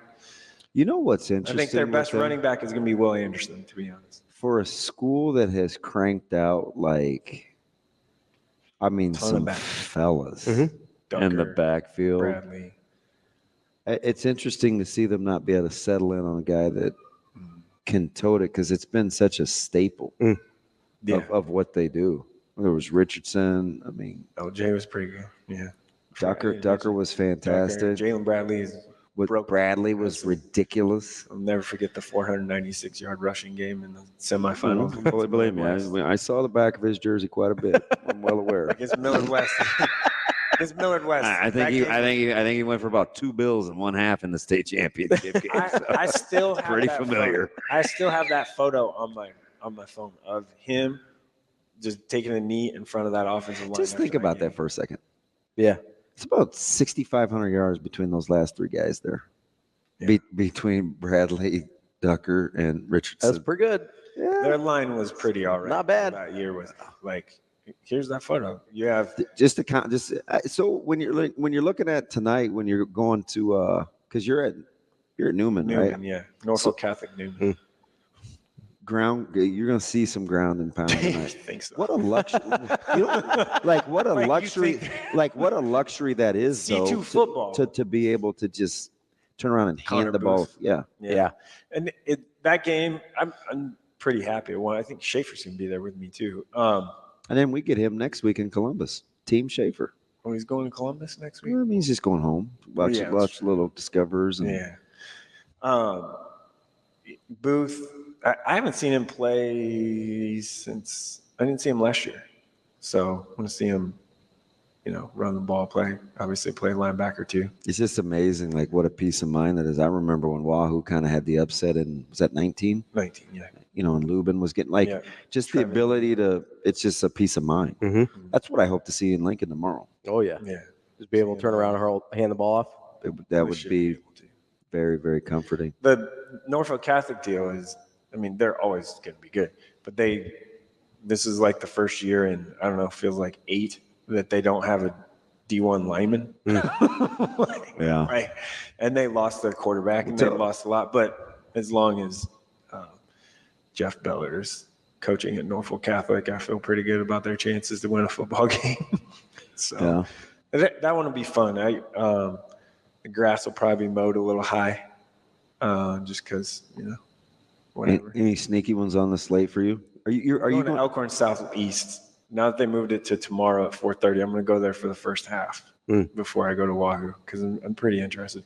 I want to see Jaden Succo is going to be a problem for Elkhorn, for teams trying to defend him. I want to see him a little bit and see how they use him because I think he's probably going to have a pretty big year. You think we can glean much from what happens in Chandler? Nah. Without knowing the competition? Unless there's an injury or something. No, not really. I'm going to watch that when I get home, because that starts at 9. Yeah. Hopefully the YouTube stream isn't like some huddle cam way up in the top. And it's like football's a lot easier than some other sports. Baseball's really hard. Yeah, and I would love for there to be more baseball. But it's hard to get a camera angle on those. Right. I do think the Millard South thing is, I hope they win. Hope they represent the state really well. Hope kids play really well. And I hope they kill them, to be honest. And then, just one, I want to be proved right. and two, I just think it's good as someone that is for kids from Nebraska. I want that. That would be awesome because it would give it a little more national attention, maybe, than what they're not getting. Let me go back to Lincoln for a second when you make your pit stop. Real quick, the Pierre Allen Southeast thing, what's going on there? I don't know. Really? Sure. Yeah, I don't. That recruit, it's interesting. Yeah, I'm not overly enamored, to be honest. And just watching him a little bit. So that's just my opinion. There we go. I'm not saying he's a bad player, but I just gotcha. I'm not overly. I don't think Nebraska would be. Go watch Budenbach. Cash is a stud. Coming up next, we're going to get to our Nebraska predictions. Me and DB. We'll be back on Hurrdat Sports Radio.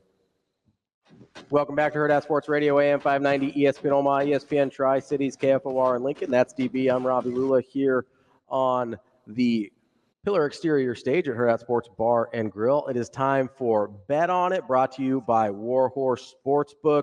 Warhorse Sportsbook, the best place in Nebraska to place your sports bets, whether that's in Lincoln or in Omaha. Make sure you get out and support our friends at Warhorse Sportsbook. And tomorrow they've got a game day kickoff party in Lincoln from 8 a.m. to 2 p.m. where 2 winners each hour will win $100 in free slot play. They're also giving away 2 tickets to Nebraska versus Colorado at noon, and you have to be present to win. Make sure you get to warhorsecasino.com for all the details. It's time for predictions. Hey, DB. can I real quick? You can do whatever you want. What do you want? Nebraska is a 7-point favorite over Colorado as we speak. Yeah, I'd lay it. I'm just saying. I mean, it may change. Nebraska after hasn't tomorrow. played yet. I mean, I get that in now. Yeah. So let's get after it. We've gotten everybody else's season predictions. We've gotten 8-4. I think unanimous. I literally think it's been unanimous. I don't think anybody said anything other than 8-4. So let's go game by game here, DB. Well, did you ask that of anybody else? I'm not doing game by game. You don't want to do game by game? I'm like Operation Party Pooper, man. I just rain all over the Listen, show. For it, dog. This is your show. It's not their show. So I thought maybe we I'll give you a prediction and I'll let you do game You by game. want? You want? How about that? All right. So Mike, we're going to do game by game.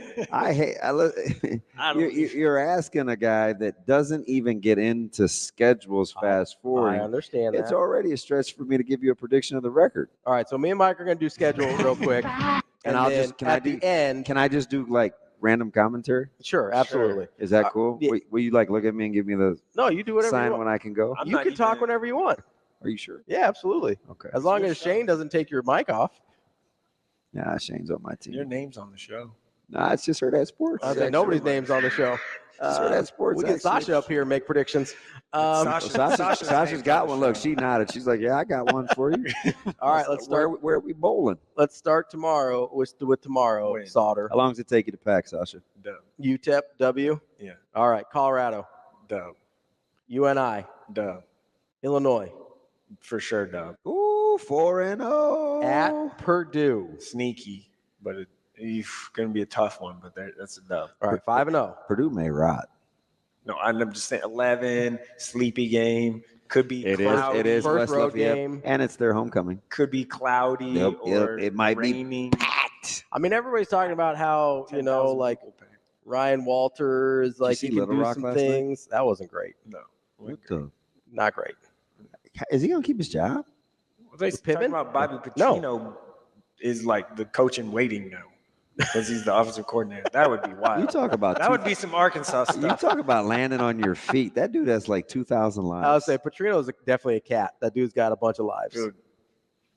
Yeah, that would definitely be some Arkansas. All right, so Mike Sauter's got him 5-0. I'm just saying, everybody keeps 6. I'm gonna go 6 with Purdue. everybody keeps talking. 7 actually. No, Purdue is 5, but everybody keeps talking about Ryan Walters and he can be creative. It's like, yeah, you still got to have the dudes to do cool stuff on defense. Right. That matters.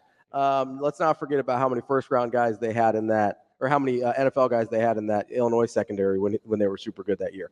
All right, you've got them 5-0. We've got Rutgers next. Rutgers defense is pretty good, but Manungai.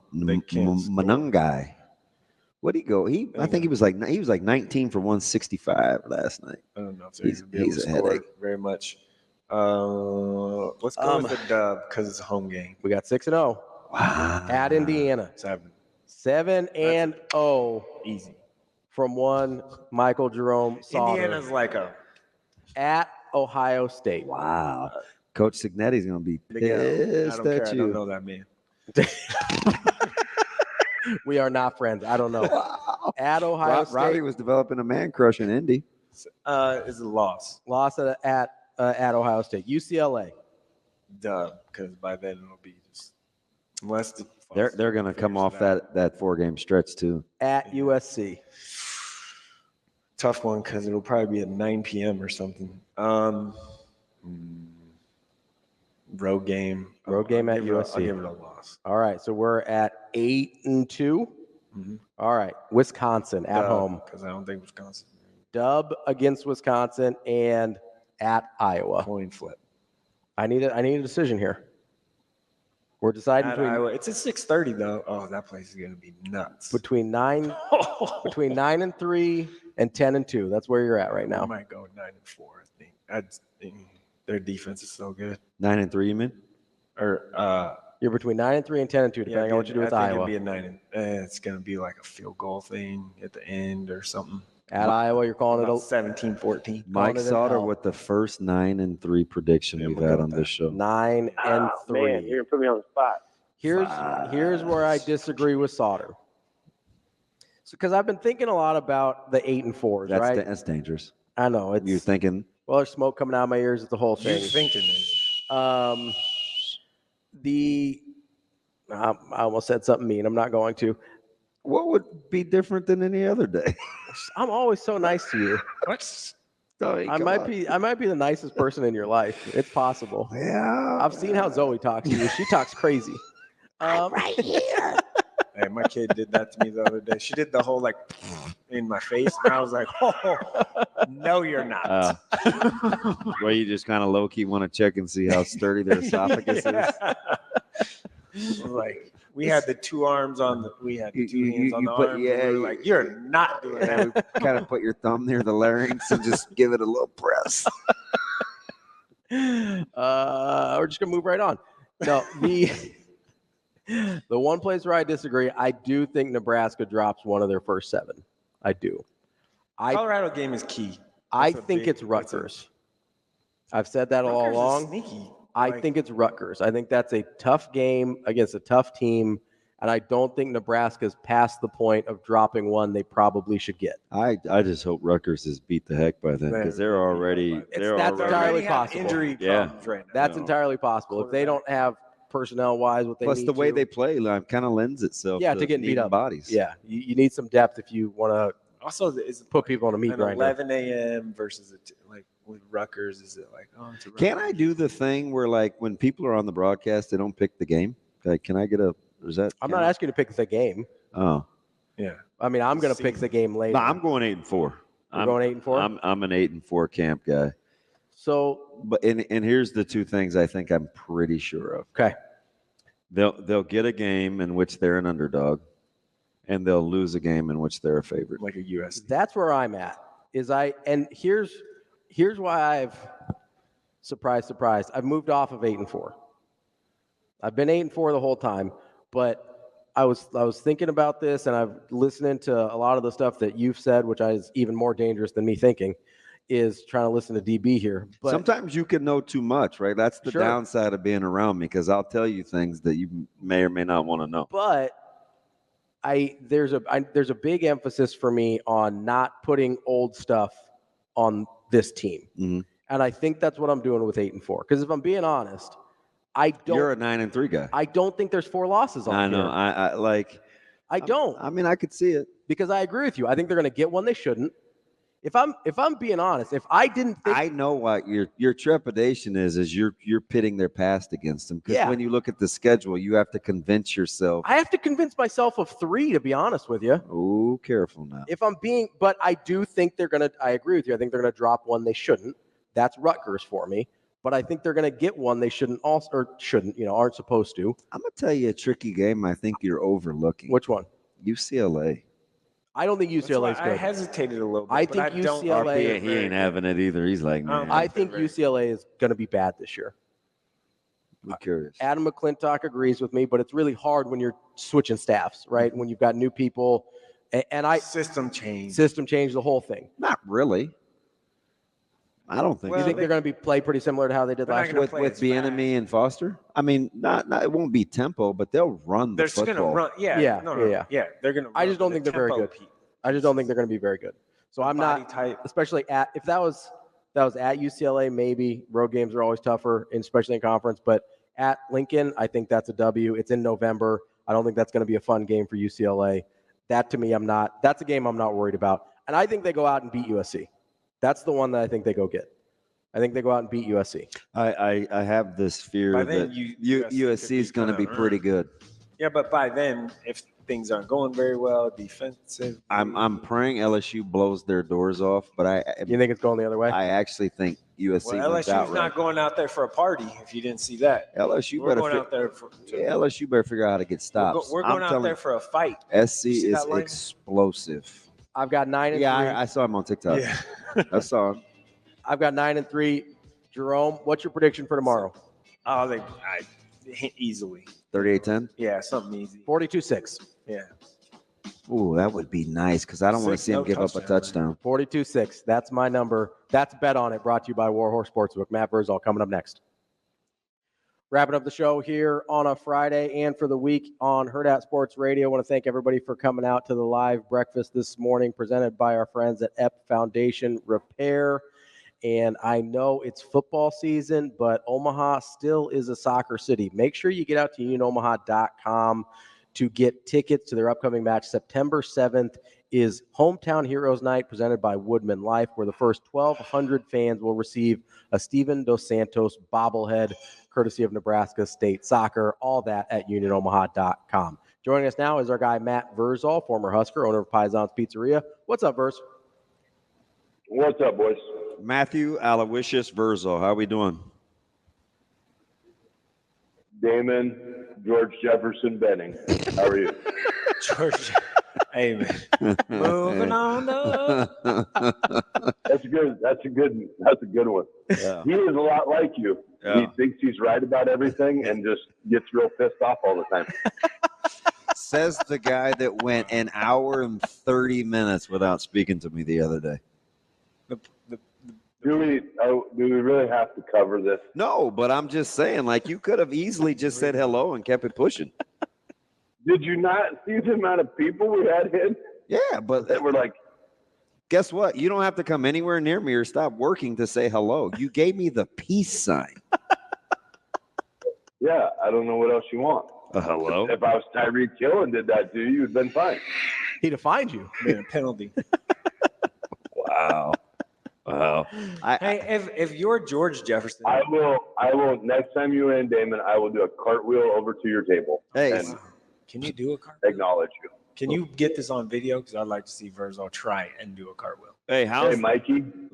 Here we Mikey. go. Here we go. I was in gymnastics till 6th grade, dog. I can do whatever you need to do. I took $20 off Terman's daughter because she didn't think we could do a round off or a cartwheel. So just pump the brakes. This dude Pump is just the brakes, hustling stubborn kids. kid. I might have to go over there for lunch today, and we might. Have Wait, to you figure this took out. $20 from a kid?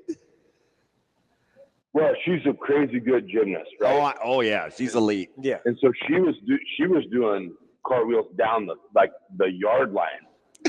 And I was like, Liza, I can do a cartwheel. And she looked me up and down. And in her little brain, she was like, you fat ass, you cannot do no cartwheel. 100%. That's exactly what I'm thinking right now. And so I was like, I got $10 on it. And so I do one. And she's like, oh.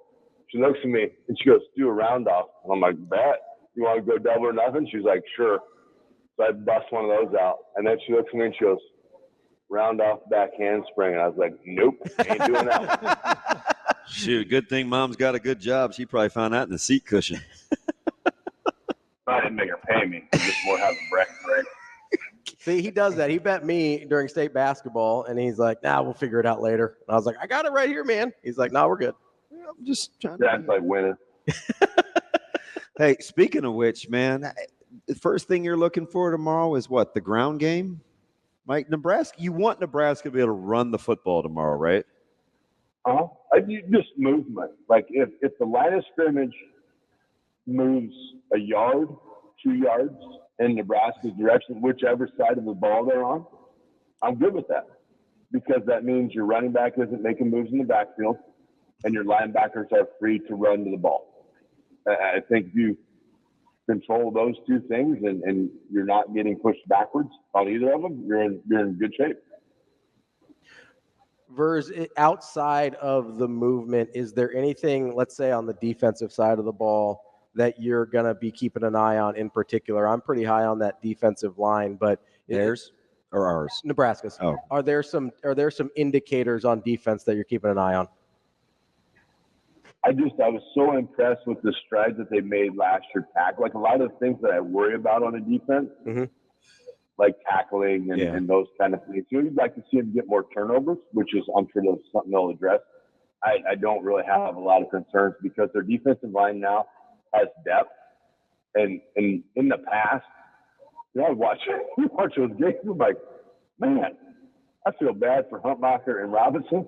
Those big dudes are out there just busting their ass. They've been in for 65 plays.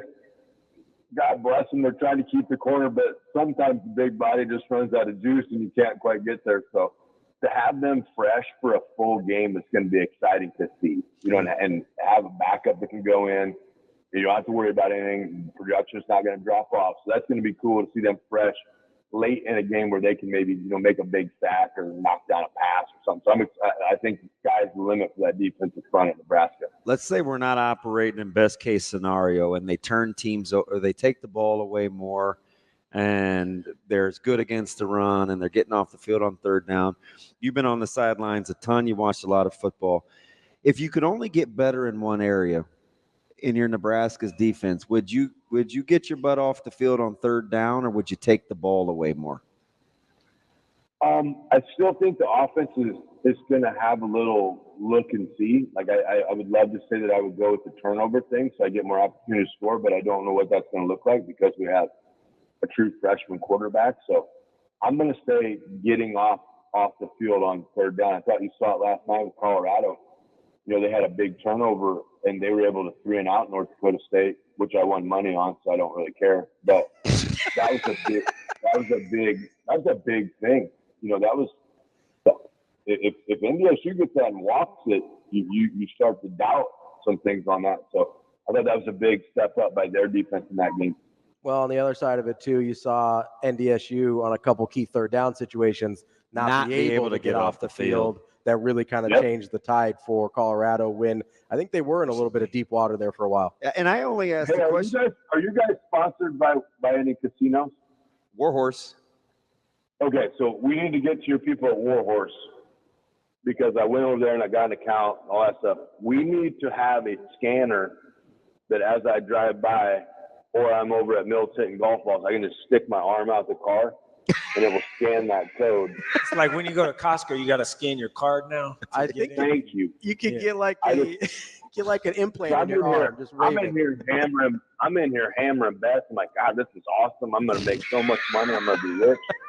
And then it gives me this QR code, and I'm like, what the hell is this? What am I doing with this thing? Oh, you fancy. And then I got to go back over there and scan this thing to make my bet. Like, just on your billboard, just put a huge QR code reader, and I'll just drive by and stick my arm out the window, and we'll be good. Like Okie State with the QR codes on the helmet, right? Make it accessible. I think you need that is smart. You need to talk to our governor about making that because that's good luck. That's where your real issue is, not with our boys at Warhorse. Good luck with that. No, I think he's for. Listen, he wants revenue. I think it might be somebody a little bit older that used to coach football that may have a little say in that. Oh, well, I mean, I think you got better contact with him than I do, so maybe you have that conversation. That ain't me. That's your boy sitting next to you. I don't think. Wow. Whoa. Hey, so you know what's funny though, because I'm with you on getting off the field. I just wonder why we don't talk. Like we keep saying, and I think maybe taking the ball away is easier because you can see it and put it against the number. You can feel it. It's like the momentum of it too. But I'm telling you, man, you lower that third down conversion rate, you get that thing into the low 30s. It's you don't have to take the ball away as much. It's sustainable too. Like it's right? Like it's less luck based. It's so swaggy though for your defense, right? Your defense getting off the field on third down, it just gives everybody a little bit of juice. Yeah. It just gets everybody kind of hyped.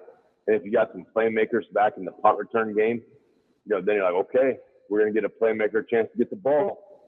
And then getting people off the field on third down is a hidden, in Damon Benning terms, sneaky momentum booster for teams, attitude booster. There's just something about it.